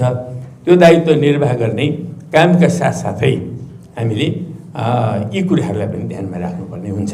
सैद्धान्तिक रूपले त हामी स्पष्ट हुनै पर्यो यस्तो कुराहरूमा। यो अभियान र यसमा हाम्रो विचारहरूलाई स्वतन्त्र रूपले अगाडि बढाउने कुरा। त्यसको साथसाथै अब हामीले यो निर्वाचनको प्रक्रियालाई एउटा विधिसम्मत ढङ्गले अगाडि बढाउनु पर्ने हुन्छ, किनभने यो कानुन सम्मत प्रक्रिया हो। त्यसो हुनाले स्थानीय निकायको निर्वाचन सम्बन्धी ऐन यहाँहरूले अब गम्भीरतापूर्वक अध्ययन गर्नुपर्छ र ती ऐनहरू तपाईँहरूसँग हुनु पर्यो। तपाईँहरू विभिन्न ठाउँमा अधिकृतको रूपमा, निर्वाचन अधिकृतको रूपमा पनि खटिनुहुन्छ हैन, त्यसलाई सम्पादन गर्नुपर्ने हुन्छ। र त्यसो गरिरहँदाखेरि पनि आफूसँग चाहिँ त्यो ऐन हुनुपर्ने र ऐन राम्रोसँगले अध्ययन गरेको हुनुपर्ने। र अरू पनि कतिपय साथीभाइहरूलाई त्यो ऐनको बारेमा अध्ययन गर्नुहोस्। यस्ता चिजहरू छन्। यो कुरा महत्त्वको कुरा छ। भनेर सम्झाउने बुझाउने काममा पनि यहाँहरूको भूमिका रहनुपर्छ। त्यसरी हामीले चाहिँ निर्वाचनलाई अझै एउटा कानुनसम्मत ढङ्गले विधिसम्मत ढङ्गले सञ्चालन गर्ने कुराहरूमा हामीले ध्यान दिनुपर्छ। त्यस्तै अब अर्को कुरा भनेको चाहिँ आचार संहिता निर्वाचन आयोगले अगाडि सारेको छ। आचार संहिताका कैयौँ पक्षहरू राम्रा छन् र ती चिजहरूलाई ठिक ढङ्गले परिपालना गर्ने हो भने कमसेकम जस्तो अहिले समाजमा कस्तो छ भने उम्मेदवार को हुन्छ भन्दा जसको गोजीमा छटाङ्ग्रा छन् त्यो हुन्छ। अथवा मैले त के भन्ने गरेको छु भने बोरामा पैसा लेखेर पैसा बोकेर जो जान्छ त्यसले चाहिँ नि चुनावमा चाहिँ हालिमाली गर्छ। यो त चलन चल्दै आयो हेर्नुहोस्। तर यसलाई रोक्ने कसरी? साँच्चै नै निर्वाचनलाई चाहिँ एउटा श्रमिक जनताका प्रतिनिधिहरूले पनि विजय प्राप्त गर्न सक्ने वातावरण कसरी बनाउने, यो बडो गम्भीर विषय छ हेर्नुहोस्। त्यो चिजलाई हामीले ध्यानमा राख्न सक्नुपर्छ र यो आचार संहिताले यस मामलामा केही सहयोग पुर्याउँछ।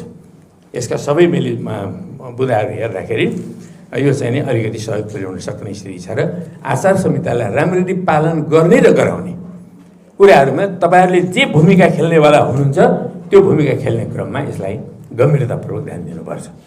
आचार संहिता सबैले पालन गरून् भन्नको लागि त्यो पालन गर्दा अब बाहिर अदृश्यको कुरा त भेगल कुरा भयो।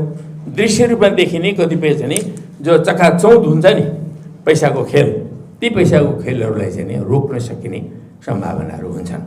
यो कुरालाई पनि हामीले ध्यानमा राख्नुपर्छ। त्यसै गरी अब निर्वाचनको प्रक्रियामा भोलि हामीले चाहिँ नि जो प्रक्रिया अगाडि बढ्छ कसरी तयारी गर्ने प्रक्रियाहरू, जस्तो अब निर्वाचनको मतपत्रहरू तयार गरेर सबै ठाउँमा बाँड्नुपर्ने हुन्छ। यसमा पार्टीले भूमिका खेल्नुपर्ने कुरा छँदैछ। हामीले आफ्नो ढङ्गले भूमिका खेल्छौँ। त्यसमा यहाँहरूले पनि भूमिका खेल्नुपर्ने हुन्छ। मतपत्रहरूलाई एकारे मत चाहिँ नि हेर्नुभएको छ कि छैन त्यो सबैले हेर्नुहोस् भनेर हामीले चाहिँ नि उनीहरूलाई पनि प्रोत्साहित गर्नुपर्ने, जहाँ हामी पुगिन्छ त्यो ठाउँमा प्रोत्साहन गर्नुपर्ने आवश्यकता हुन्छ। त्यसरी प्रोत्साहन गर्ने काममा पनि यहाँले भूमिका खेल्नुहुन्छ भन्ने मलाई लाग्छ। त्यसै गरी अब हाम्रो के अरे मतवालाको सूची हेर्नुको साथसाथै अब हामीले मतदान प्रक्रियालाई अगाडि बढाउनुको लागि विभिन्न ठाउँहरूमा मतदान केन्द्रहरू कसरी तयार गरिएका छन्, त्यो जनताको हित अनुकूलका छन् कि छैनन्, उनीहरूको त्यहाँ सुरक्षाको व्यवस्था छ कि छैन, यी कुराहरूलाई पनि राम्रोसँगले ध्यानमा राखेर हामीले हेर्नुपर्ने हुन्छ र मतदान प्रक्रियालाई पिसफुल्ली कसरी सञ्चालन गर्ने ती कामहरूलाई पनि ठिक ढङ्गले चाहिँ सम्पादन गर्न सकियोस् भन्ने कुराको ग्यारेन्टी हुने हिसाबले तयारी गर्ने र गराउने काममा पनि हाम्रो भूमिका हुनुपर्छ। त्यस्तै मतदान केन्द्रहरूको सुरक्षाको प्रश्न, अब सुरक्षा निकायहरू छन्, सुरक्षा निकायहरू खटिरहेका छन्, प्रहरी खटेको छ, अब सेना पनि मार्च गर्ने स्थिति छ। तर साथसाथै बुथहरूको रक्षाका लागि हामीसँग भोलिन्टियर्सहरू हुनुपर्ने जरुरत हुन्छ। त्यो भोलिन्टियर्सहरू हामीले खटाउनुपर्छ।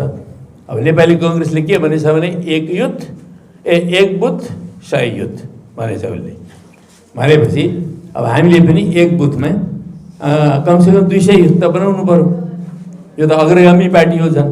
यसो हुनाले हामीले ती युथहरू तयार गर्ने र बुथहरूको रक्षा गर्ने काममा बुथहरूमा पिसफुल्ली यो मतदानको प्रक्रिया अगाडि बढोस् भन्ने कुराहरूमा हामीले ध्यान दिनुपर्ने हुन्छ। ती कुराहरूलाई पनि हामीले जहाँ पुग्छौँ हामीले प्रोत्साहित गर्ने, साथीहरूलाई सहयोग पुर्याउने यी कामहरूमा हामी लाग्नुपर्ने आवश्यकता छ। र त्यसबाहेक अब हाम्रा कतिपय उम्मेदवारहरूले आफ्ना एजेन्टहरू कस्ता बनाउँछन् त्यो कुरामा पनि यसो बुद्धि पुर्याइदिएर हामीले सहयोग पुर्याउन सक्छौँ। उनीहरूलाई अलि कानुन राम्रोसँगले बुझेका, यी धाँधलीका कतिपय सम्भावनाहरूको बारेमा सचेत भएका अलि आँटिला होइन खालका मान्छेहरूलाई एजेन्ट बनाउनुहोस् भन्ने कुराहरूमा पनि हामीले सचेत गराइदिनुपर्ने हुन्छ ताकि उनीहरूले ती कामहरू गर्न सकुन्। र अन्त्यमा अन्त्यमा त्यो मतदान भइसकेपछि मतपेटिकाहरू सुरक्षित गर्ने र मतगणनालाई व्यवस्थित रूपले गराउने कुराहरूमा पनि हामीले ध्यानमा राख्नुपर्ने हुन्छ। कहिलेकाहीँ उम्मेदवारहरू के कस्तो होल्स्याङ्गे हुँदो रहेछन् भन्दाखेरि त्यो मतगणना गर्ने बेलामा जुन आफ्नो चाहिँ एजेन्ट राख्नुपर्ने हुन्छ ती एजेन्ट चाहिँ सामान्य खालका मान्छे राखिदिन्छन् है। ती एजेन्टहरू आफैमा कानुन बुझेका, अलि हक्की होइन, अलि तर्क शक्ति पनि राम्रो भएका, चलाक, ननिदाउने है। कसै के हुन्छ भने एकछिन चुप्प बसी घुवार खोर्ने खालको हुन्छ। त्यस्ता साथीले एजेन्ट राखियो भने खतम छ कुरा। एकैछिनमा त्यो गन्दै पनि धाँधली भइहाल्दो रहेछ। हेर्नुहोस्, म आफै बसेको छु कतिपय बेलामा, देख्दै धाँधली गर्छ। हेर्नुहोस्, एउटा चिन्ह छ अर्को चिन्ह भन्यो लेखाइदिइहाल्यो, त्यो खालको कुरा हुँदो रहेछ। त्यसो हुनाले त्यस्ता कुरामा पनि हामीले सतर्क हुनुपर्ने आवश्यकता छ। यी मतगणना अब स्थानीय निकायको निर्वाचनका सन्दर्भमा हामीले ध्यान दिनुपर्ने कुराहरू हुन्। अब स्थानीय निकायको निर्वाचनमा व्यापक सहभागिता राखेर हामीले के लक्ष्य पुरा गर्न सक्छौँ त? के गर्न खोजिरहेका छौँ त? यति बेला के गर्नु जरुरी छ भन्दाखेरि यो स्थानीय निकायको समग्र जुन अभियान छ कमरेडहरू, यो अभियानको दौरानमा हामी पहिलो कुरा भनेको हाम्रा विचारहरूलाई, हाम्रो पार्टीका कार्यदिशा, नीति, सिद्धान्त, लक्ष्यलाई हामी आम जनताका बिचमा पुर्याउन चाहन्छौँ। सबभन्दा पहिलो कुरा आम जनताको बिचमा पुर्याउने। दोस्रो कुरा जनतालाई व्यापक रूपले गोलबन्द गर्न चाहन्छौँ हामी। गोलबन्द गर्नुपर्ने कुरा, पार्टीका वरिपरि गोलबन्द गर्ने। तेस्रो कुरा हामी यही अभियानको दौरानमा व्यापक रूपले सङ्गठन विस्तार गर्न चाहन्छौँ। हाम्रो सङ्गठन त विस्तारको अभियानमा छ अहिले, यो व्यापक बनिरहेको छ अहिले। त यो अभियानलाई हामी व्यापक रूपमा यसरी पनि प्रयोग गर्न चाहन्छौँ र सङ्गठनलाई विस्तार गर्ने, चाहे त्यो पार्टी सङ्गठन होस् चाहे त्यो वर्गीय सङ्गठन होस्, यी सबै सङ्गठनहरूलाई विस्तार गर्ने काममा हामीले यो अभियान चलाउनु पर्ने हुन्छ। र यति बेला नेपाली जनतामा सबभन्दा बढी जागरुकता हुन्छ, कौतूहलता हुन्छ, जिज्ञासा हुन्छ। केही नयाँ कुरा सिकौँ, केही नयाँ कुरा बुझौँ, अथवा कसले के भन्न चाहिरहेको छ, कुन उम्मेदवारले के भन्दैछ, कुन पार्टीले के भन्दैछ, के लिएर आउँदैछ, अब स्थानीय निकायहरू कस्तो बनाउन खोज्दैछन् यिनीहरू हो। यो सन्दर्भमा जनतामा व्यापक जिज्ञासा छ। यो जिज्ञासा भइरहेको बेला र डिमान्ड भइरहेको बेलामा हामीले आपूर्ति गर्न सक्नुपर्छ, अथवा जनतामा यो जिज्ञासा भइरहेको बेलामा हामीले असल विचारहरू, असल नीतिहरू, असल सिद्धान्तहरू जनताको दिमागमा पुर्याउन सक्नुपर्छ।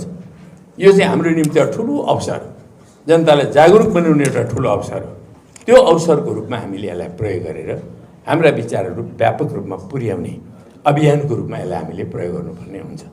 र अब निर्वाचनकै प्रक्रिया मार्फत चाहिँ हामीले असलभन्दा असल योग्य उम्मेदवारहरूलाई विजयी बनाउने र स्थानीय निकायमा नेकपा एकीकृत समाजवादीको आधारलाई व्यापक बनाउने, यो कामलाई हामीले परिपूर्ति गर्न सक्नुपर्छ।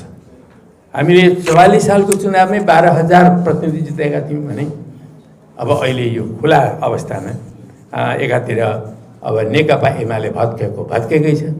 म अस्तिको दिन मात्रै इलाममा पुगेको थिएँ, एउटा पालिका अलिक कमजोर थियो, त्यहाँ गएर म एक रात बसेको, भोलिपल्ट त व्यापक विशाल एउटा सभा भयो, कार्यक्रम। एमालेलाई बर्लङ तोडेर यतातिर आए साथीभाइहरू, हामीले त कुरै बुझिया रहेनछौँ भनेर, त्यो खालको स्थिति छ अहिले। तर हामी त्यहाँ पुग्न सक्नु पऱ्यो, जनतालाई बुझाउन सक्नु पऱ्यो। हामी पुग्यौँ र बुझायौँ भने जनता बुझ्छन् र व्यापक रूपले चाहिँ अगाडि जान सक्ने सम्भावना हुन्छ। यी उद्देश्यहरू र साथसाथै अब धेरैभन्दा धेरै प्रतिनिधिहरूलाई हामीले विजय गराउन सक्यौँ भने स्थानीय निकाय मार्फत जनताका हितमा गर्न सकिने अनेकन कामहरू छन्। ती अनेकन कामहरू विकासका, निर्माणका र अन्य सुधारका कामहरू छन्। ती कामहरूलाई हामीले अगाडि बढाएर लिएर जान सक्छौँ र समाजवादका निम्ति आधार तयार पार्न सक्छौँ। यो स्थानीय निकायको निर्वाचनमा हामीले प्राप्त गर्ने लक्ष्य हो। र यी चाहिँ कार्यनीतिक लक्ष्यहरू हुन् कमरेडहरू, हाम्रा यति नै सम्पूर्ण लक्ष्य होइन। यसलाई हामीले कार्यनीतिक लक्ष्य भन्नुपर्छ। र हाम्रो रणनीतिक लक्ष्य चाहिँ के हो भन्दा वैज्ञानिक समाजवाद हो। वैज्ञानिक समाजवाद प्राप्त गर्नको लागि हामीले यी कार्यनीतिक लक्ष्यलाई लिएर अगाडि बढ्नुपर्ने हुन्छ। यस्ता कार्यनीतिक लक्ष्यहरू अनेक पटक आउँछन्, हेर्नुहोस्, अनेक पटक हामीले पार गर्नुपर्ने हुन्छ। तर ती प्रत्येक कार्यनीतिक लक्ष्यहरूको उद्देश्य चाहिँ त्यो रणनीतिक लक्ष्यसम्म पुग्ने कुरा हो। रणनीतिक लक्ष्यका ती अनिवार्य अङ्गहरू हुन्छन्। यस्ता कार्यनीतिक लक्ष्यहरूलाई पार गर्दै मात्रै हामी रणनीतिक लक्ष्यमा पुग्न सक्छौँ। रणनीतिक लक्ष्यमा पुग्नको लागि चाहिँ हामीले 3वटा जबरजस्त हतियारहरू निर्माण गर्नुपर्छ। हाम्रो देशमा समाजवादी क्रान्तिलाई सम्पन्न गर्नको लागि 3टा हतियार, अनिवार्य हतियारहरूको रूपमा हामीले निर्माण गर्नुपर्छ।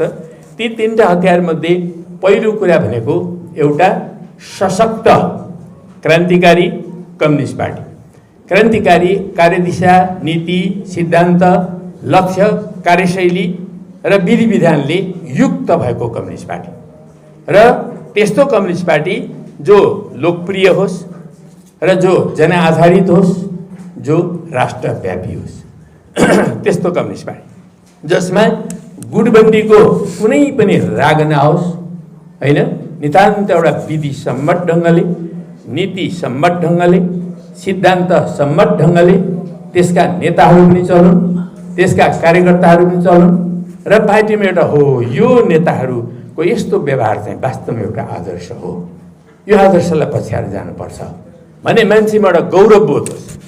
त्यो गौरवबोध हुने किसिमको नेतृत्व निर्माण गर्ने, त्यो गौरवबोध हुने किसिमको पार्टी निर्माण गर्ने काममा हामी लाग्न सक्नुपर्छ र यस्तो पार्टी निर्माण चाहिँ हाम्रो पहिलो हतियार हो। समाजवादी क्रान्ति सम्पन्न गर्नको लागि यस्तो पार्टी हामीसँग अनिवार्य चाहिन्छ। त्यो पार्टी निर्माण नगरिकन हामी क्रान्ति गर्न सक्दैनौँ। त्यसकारण पहिलोको हतियार हो। दोस्रो हतियार भनेको व्यापकतम संयुक्त मोर्चा। दलाल पुँजीपति, अघि मैले वर्ग विश्लेषण गरेँ सामान्य रूपमा, दलाल पुँजीपति वर्गदेखि बाहेकका राष्ट्रिय पुँजीपति वा मध्यम पुँजीपति वर्ग, निम्न पुँजीपति वर्ग, किसान जनसमुदाय र आम श्रमिक जनता, यी चारवटा वर्गको व्यापकतम संयुक्त मोर्चा, जुन संयुक्त मोर्चा निर्माण गर्दा 90% भन्दा बढी जनता गोलबन्द हुन्छ, त यो व्यापकतम संयुक्त मोर्चा, यो चाहिँ हाम्रो रणनीतिक संयुक्त मोर्चा हो। वर्गीय संयुक्त मोर्चा भनेको रणनीतिक मोर्चा हो र यो चाहिँ यो सिङ्गो क्रान्तिको कालभरि हामीले विकास गरिरहने, त्यसलाई रूपान्तरण गरिरहने, त्यसलाई सुदृढ बनाइरहने, त्यसलाई राम्रो ढङ्गले उपयोग गरिरहने कामहरू हामीले गर्न सक्नुपर्छ। यो तर कहिलेकाहीँ हामीले राजनीतिक मोर्चाहरू पनि बनाउने गर्छौँ। राजनीतिक मोर्चाहरू चाहिँ कार्यनीतिक मोर्चाहरू हुन्छन्, ती तत्कालका निम्ति बन्छन्। जस्तो अहिले हामीले 5 दलको मोर्चा बनिरहेका छौँ, 5 दलको गठबन्धन भन्छौँ। यो चाहिँ नि कार्यनीतिक मोर्चा हो। यी अस्थायी हुन्छन् र यी कार्यनीतिक हुन्छन्, निश्चित उद्देश्यका लागि मात्र हुन्छन् यिनीहरू, तर यिनीहरूले पनि रणनीतिक लक्ष्यहरूलाई सहयोग पुर्याउँछन्, त्यसका निम्ति आधार तयार पार्ने काम गर्छन्। त्यसो हुनाले हामीले राजनीतिक मोर्चाहरू पनि बनाउनुपर्छ, वर्गीय संयुक्त मोर्चा पनि बनाउनुपर्छ। वर्गीय संयुक्त मोर्चा रणनीतिक हो, राजनीतिक संयुक्त मोर्चा कार्यनीतिक हो। त्यो कुरालाई पनि हामी स्पष्ट रूपले बुझ्नुपर्छ र अहिले हामीले बनाइरहेको जुन चाहिँ नि यो गठबन्धन छ, यो गठबन्धन एउटा कार्यनीतिक मोर्चा हो र यसको निश्चित उद्देश्य यो सधैँभरि टिकिरहँदैन। अब यो 2टा आउने 3टा निर्वाचन समयलाई टिकाउन हामी कोसिस गर्दैछौँ है, तर यही स्थानीय निकायको निर्वाचनमा पनि कति ठाउँ टिक्छ, कति ठाउँ टिक्दैन हामी हेर्दैछौँ, अनेक अप्ठ्याराहरू पनि हेर्दैछौँ। जस्तो कतिपय पार्टीमा एकदमै दम्भ छ, घमण्ड छ, यही हो अवसर, अब वामपन्थीहरू फुटेको बेलामा हाम्रो लागि चाहिँ यही हो स्वर्ण अवसर भन्नेहरू पनि छन्। अब उनीहरूले साँच्चै स्वर्ण अवसर खोज्न खोज्यो भने एकता त सम्भव हुँदैन। कतिपय ठाउँमा एकता गर्नै हुँदैन भन्ने खालका ट्रेनहरूलाई एकदम बोकेका मान्छेहरू छन् भने कतिपय ठाउँमा चाहिँ होइन, एकता त गरेरै जानुपर्छ, संयुक्त भएरै जानुपर्छ भन्नेहरू पनि छन्। अब त्यसमा अरू कतिपय साना पार्टीहरूको पनि के हुँदो रहेछ भन्दाखेरि अलिकति कसको तिग्रो समातेर उभिन सकिन्छ, त्यो चाहिँ तिग्रो समात्ने, त्यो खालको चाहिँ मनोवृत्तिहरू पनि हुन्छ। आफ्नै खुट्टामा उभिनुको सट्टा अरूको चाहिँ केही न केही समातेर उभिने हो, त्यो खालको मनोवृत्ति पनि छ। त्यसो हुनाले यो अहिले तालमेल मिलाउने कुराहरू सजिलो छैन र असम्भव पनि छैन। हामीले दृढतापूर्वक प्रयत्न गर्नुपर्छ। त प्रयत्न गर्दै जाने क्रममा कैयौँ जिल्लाहरूमा सहजै पनि भएको छ, कैयौँ जिल्लाहरूमा गाह्रो अप्ठ्यारो पनि भएको छ। हुँदैन कि क्या हो भने जस्तो पनि देखिएको छ कतिपय जिल्लाहरूमा। त्यस कारणले अब त्यसमा के विविधता देखिन सक्छन्, तर विविधताका बावजुद हामीले तालमेल मिलेर जानुको अहिले विकल्प छैन। हामी त्यो तालमेल मिलाउने कुराहरूमा केही विधि, केही मोडालिटी आदि पनि तयार गरेका छौँ। ती विधि मोडालिटीहरू करिब बाहिर पत्र पत्रिकामा आएकै छन्, त्यसबारेमा धेरै व्याख्या गर्नु परेन।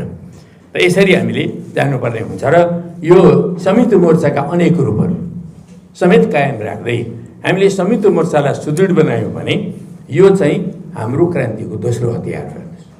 यो हतियारलाई बलियो बनाएर जानुपर्छ, हर कालखण्डमा बलियो बनाउनुपर्छ। खड्गप्रसाद शर्मा ओलीको चिन्तनमा यो चिज पाइँदैन, संयुक्त मोर्चा है। अहिले पनि उनी चाहिँ डुकुलेन्ट म क्विन्टल, यिनीहरू चाहिँ ढक भन्छ। तर उनलाई बनाउनु पर्ने हुन्छ छटाङ र हामी बन्नुपर्ने हुन्छ टन। त्यो ढङ्गले हामी जानुपर्ने हुन्छ, अनि मात्रै हामी चाहिँ नि ठिक दिशामा अगाडि बढ्ने हुन्छ। त्यसो हुनाले यी सबै गलत चिन्तनहरूबाट मुक्त हुँदै हामी जानुपर्छ। अब तेस्रो हतियार चाहिँ के हो भन्दा वर्ग सङ्घर्ष, विविधतापूर्ण बहुआयामिक वर्ग सङ्घर्ष। समाजवादी क्रान्तिको दौरानमा वर्ग सङ्घर्षका अनेक रूपहरूलाई हामीले समायोजित गरेर उपयोग गरेर जानुपर्ने हुन्छ। जनवादी क्रान्तिका र राष्ट्रिय स्वतन्त्रता मुक्ति आन्दोलनका क्रान्तिका प्रक्रियाहरूमा 20औं शताब्दीमा हामीले के देख्यौँ भन्दाखेरि 20औं शताब्दीमा धेरै देशहरूमा सशस्त्र सङ्घर्ष देखियो। हेर्नुहोस्, एसिया, अफ्रिका, ल्याटिन अमेरिका जो विभिन्न उपनिवेशवादी शक्तिहरूको कब्जामा थिए नि, ती देशहरू स्वतन्त्र, इभन अमेरिकी इन्डिपेन्डेन्स वार त्यो पनि हिंसात्मक सङ्घर्ष मार्फत चाहिँ त्यो स्वतन्त्र भएको अमेरिका पनि। त्यस्तै धेरै देशहरूमा चाहिँ हिंसात्मक सङ्घर्षहरू भयो। तर दोस्रो विश्वयुद्धसम्म आइपुग्दाखेरि विश्वको परिस्थिति धेरै मात्रामा बदलिएर गयो र अहिले हामी 21औं शताब्दीमा छौँ।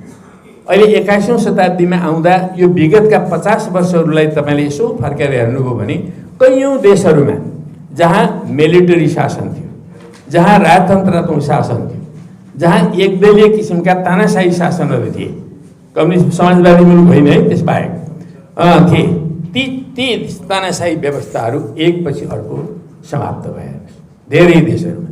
र अहिले एसिया, अफ्रिका, ल्याटिन अमेरिकाका धेरै देश, एका देशहरूमा अहिले पनि मिलिटरी कुहरू हुने गरेका छन्, जस्तो अझै बर्किना फासोमा भयो होइन, त्यस्ता खालका कथाकथी हुने गरेका छन्। तर अधिकांश देशहरूमा समाजवादी मुलुकदेखि बाहेकका अरू देशहरूमा के भयो भन्दाखेरि बहुदलीय प्रणालीहरू स्थापित छ है, बहुदलीय व्यवस्था स्थापित छ। यो बहुदलीय व्यवस्था भनेको नै आफैमा पुँजीवादी जनवाद हो। पुँजीवादी जनवादको सार तत्त्व भनेको बहुदलीय प्रतिस्पर्धा हो। बहुदलीय प्रतिस्पर्धा भनेको हिजो साम्यवादमा थिएन है, दास प्रथामा पनि थिएन, सामन्तवादमा पनि थिएन। तर जब पुँजीवाद उत्पत्ति भयो, पुँजीवाद उत्पत्ति भएपछि दलहरू उत्पत्ति भए अनि दलीय प्रतिस्पर्धा सुरु भयो। र दलीय यो चाहिँ नि बहुदलीय प्रतिस्पर्धा भनेको चाहिँ यो पुँजीवादी राजनीतिक प्रणालीको एउटा सार भनेको छ। तपाईँ अमेरिकामा हेर्नुहोस्, द्विदलीय प्रणाली भने पनि त्यहाँ बहुदलीय प्रतिस्पर्धा नै हो। युरोपमा हेर्नुहोस्, बहुदलीय प्रतिस्पर्धा नै हो। अहिले एसिया, अफ्रिका, ल्याटिन अमेरिका जहाँ पुँजीवाद व्यापक रूपले विस्तार भयो र ग्लोबल क्यापिटलिजमको स्थापना भयो, त्यो ग्लोबल क्यापिटलिजमका पार्टहरूको रूपमा हरेक देशको क्यापिटलिजम रहेको छ र ती ठाउँहरूमा पुँजीवादी जनवाद जुन स्थापना भएको छ त्यसको सार भनेको बहुदलीय प्रतिस्पर्धा हो। अब ती प्रत्येक देशहरूमा क्रमशः शान्तिपूर्ण ढङ्गले क्रान्तिहरू अगाडि बढ्दैछन्, बढाउनु पर्ने जरुरत छ। जस्तो हाम्रो देशमा अब कसरी क्रान्ति हुन्छ त यो समाजवादी क्रान्ति, हामीले यो 3टा हतियार बनाउने कुराहरू गऱ्यौँ। यो 3टा हतियार बनाउने सिलसिलामा हाम्रो क्रान्ति अब के हिंसात्मक ढङ्गले पनि जान सक्ला, अथवा छापामार युद्धबाट पनि जान सक्ला, हिंसात्मक सङ्घर्षबाट जान सक्ला, सशस्त्र सङ्घर्षबाट जान सक्ला, वा शान्तिपूर्ण ढङ्गले जान सक्ला।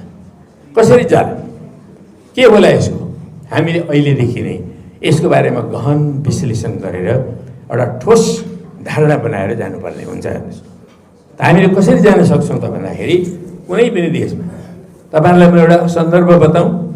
1872मा मार्क्सलाई विभिन्न विद्वानहरूले, त्यति बेलाका मार्क्सवादी विद्वानहरू भनौँ अथवा समाजवादी विद्वानहरूले प्रश्न गरे।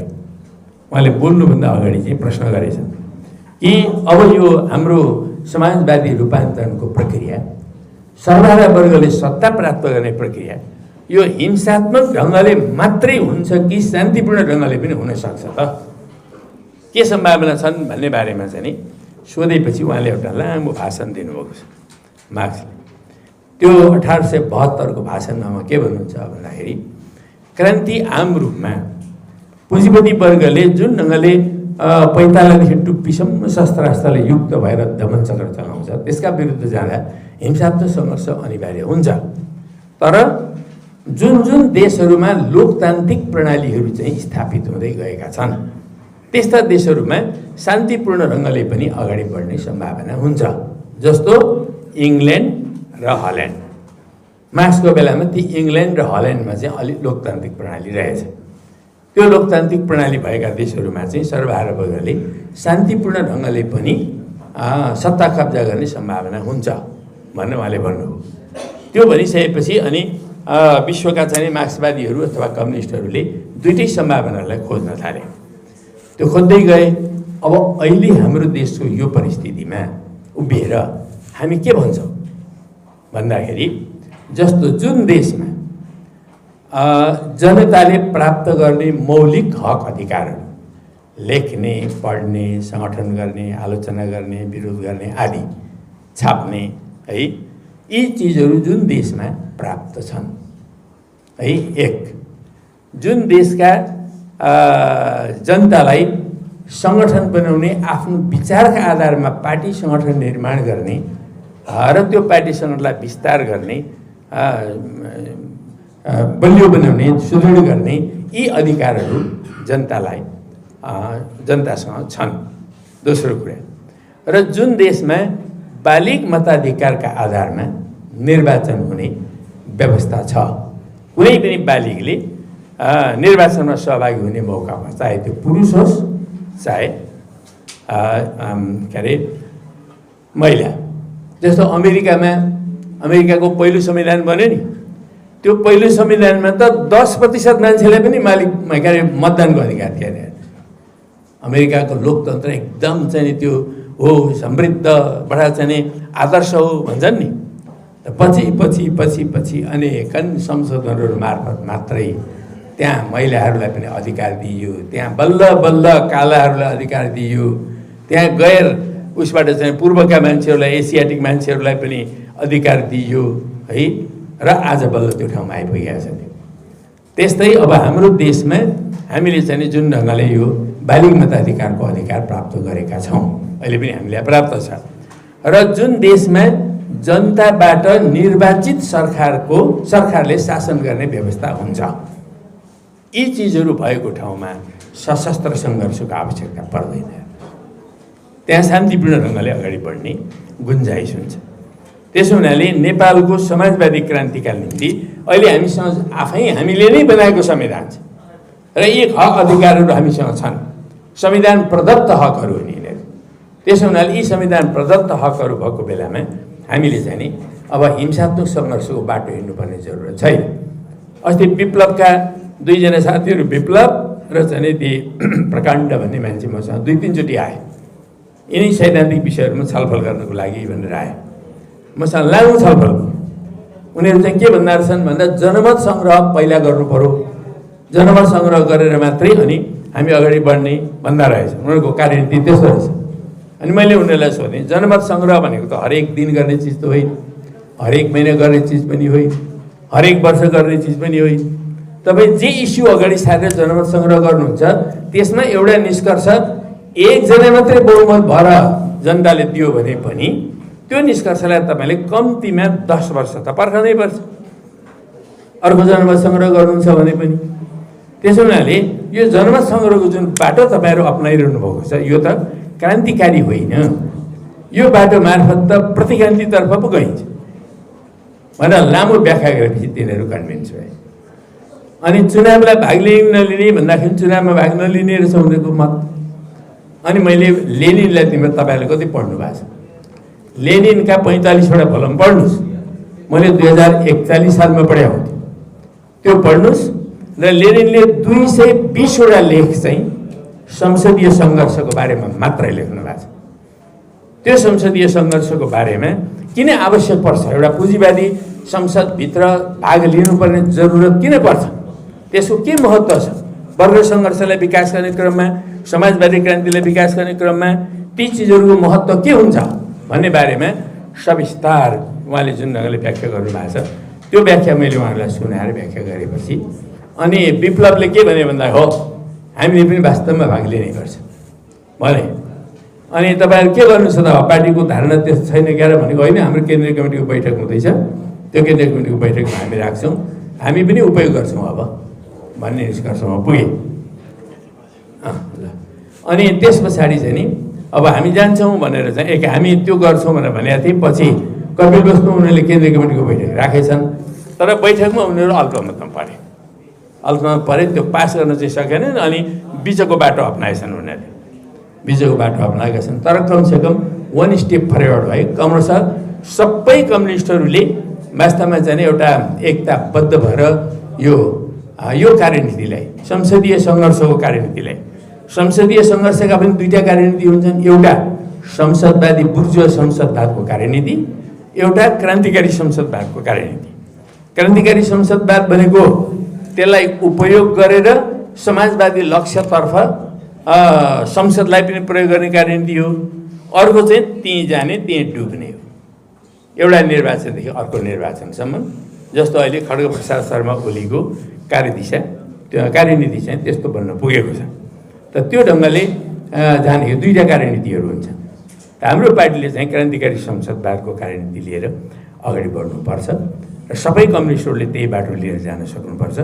तब मात्रै समाजलाई अग्रगतितर्फ लान सकिने र समाजवादतर्फ अगाडि जान सकिने सम्भावनाहरू हुन्छन्। यसरी हामी समाजवादी क्रान्तिलाई अगाडि बढाउँदै समाजवादको लक्ष्यतर्फ अगाडि बढ्न सक्छौँ।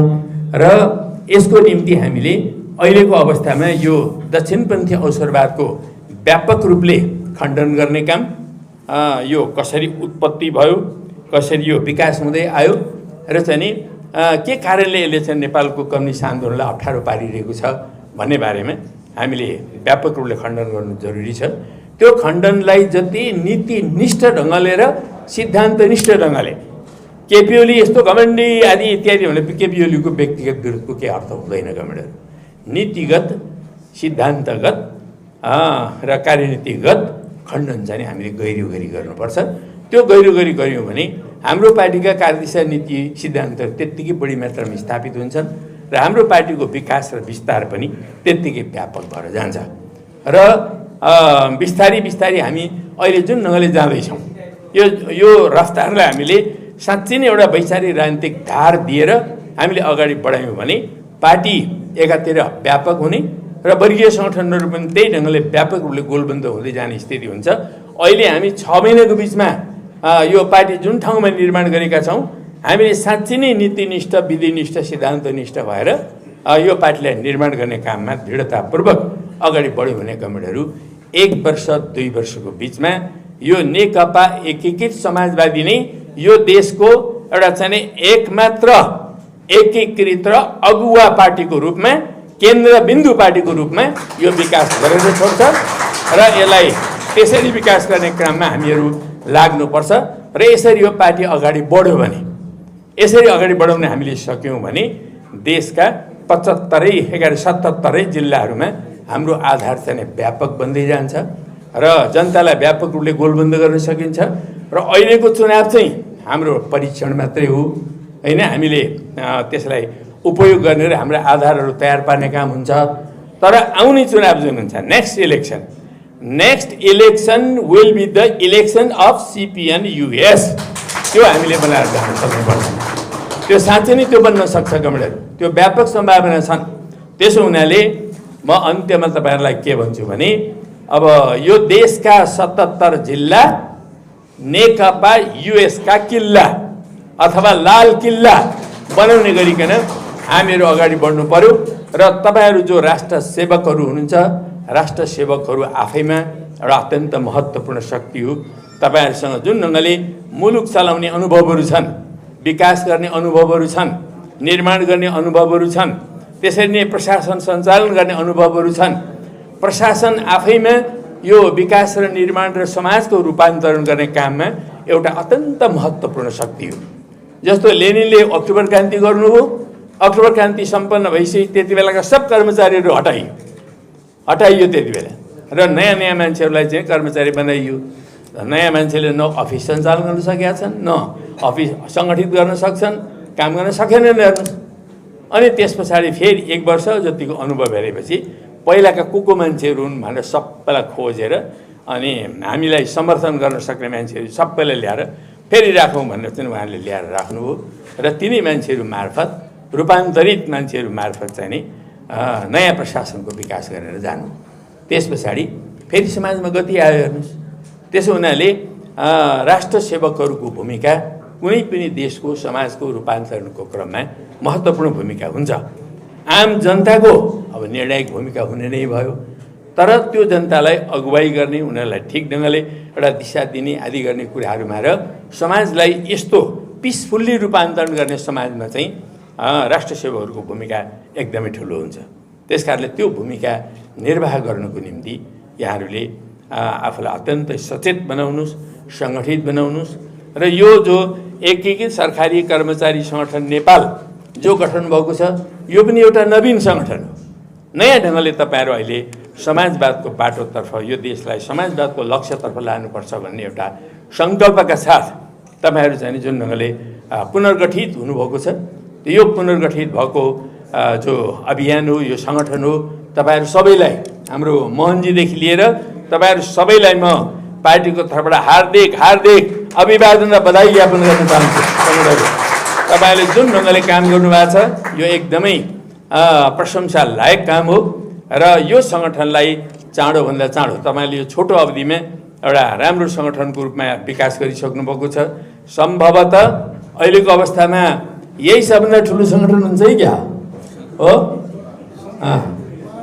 हो, अब यो सङ्गठन नै वास्तवमा नेपालको चाहिँ नि, हुन त पहिला हामीले राख्दा त निजामती कर्मचारी सङ्गठन बनाएको थियौँ, अहिले तपाईँहरूले यो विभिन्न ढङ्गले जुधेको हुनाले होला सरकारी कर्मचारी सङ्गठन राख्नु भएको छ।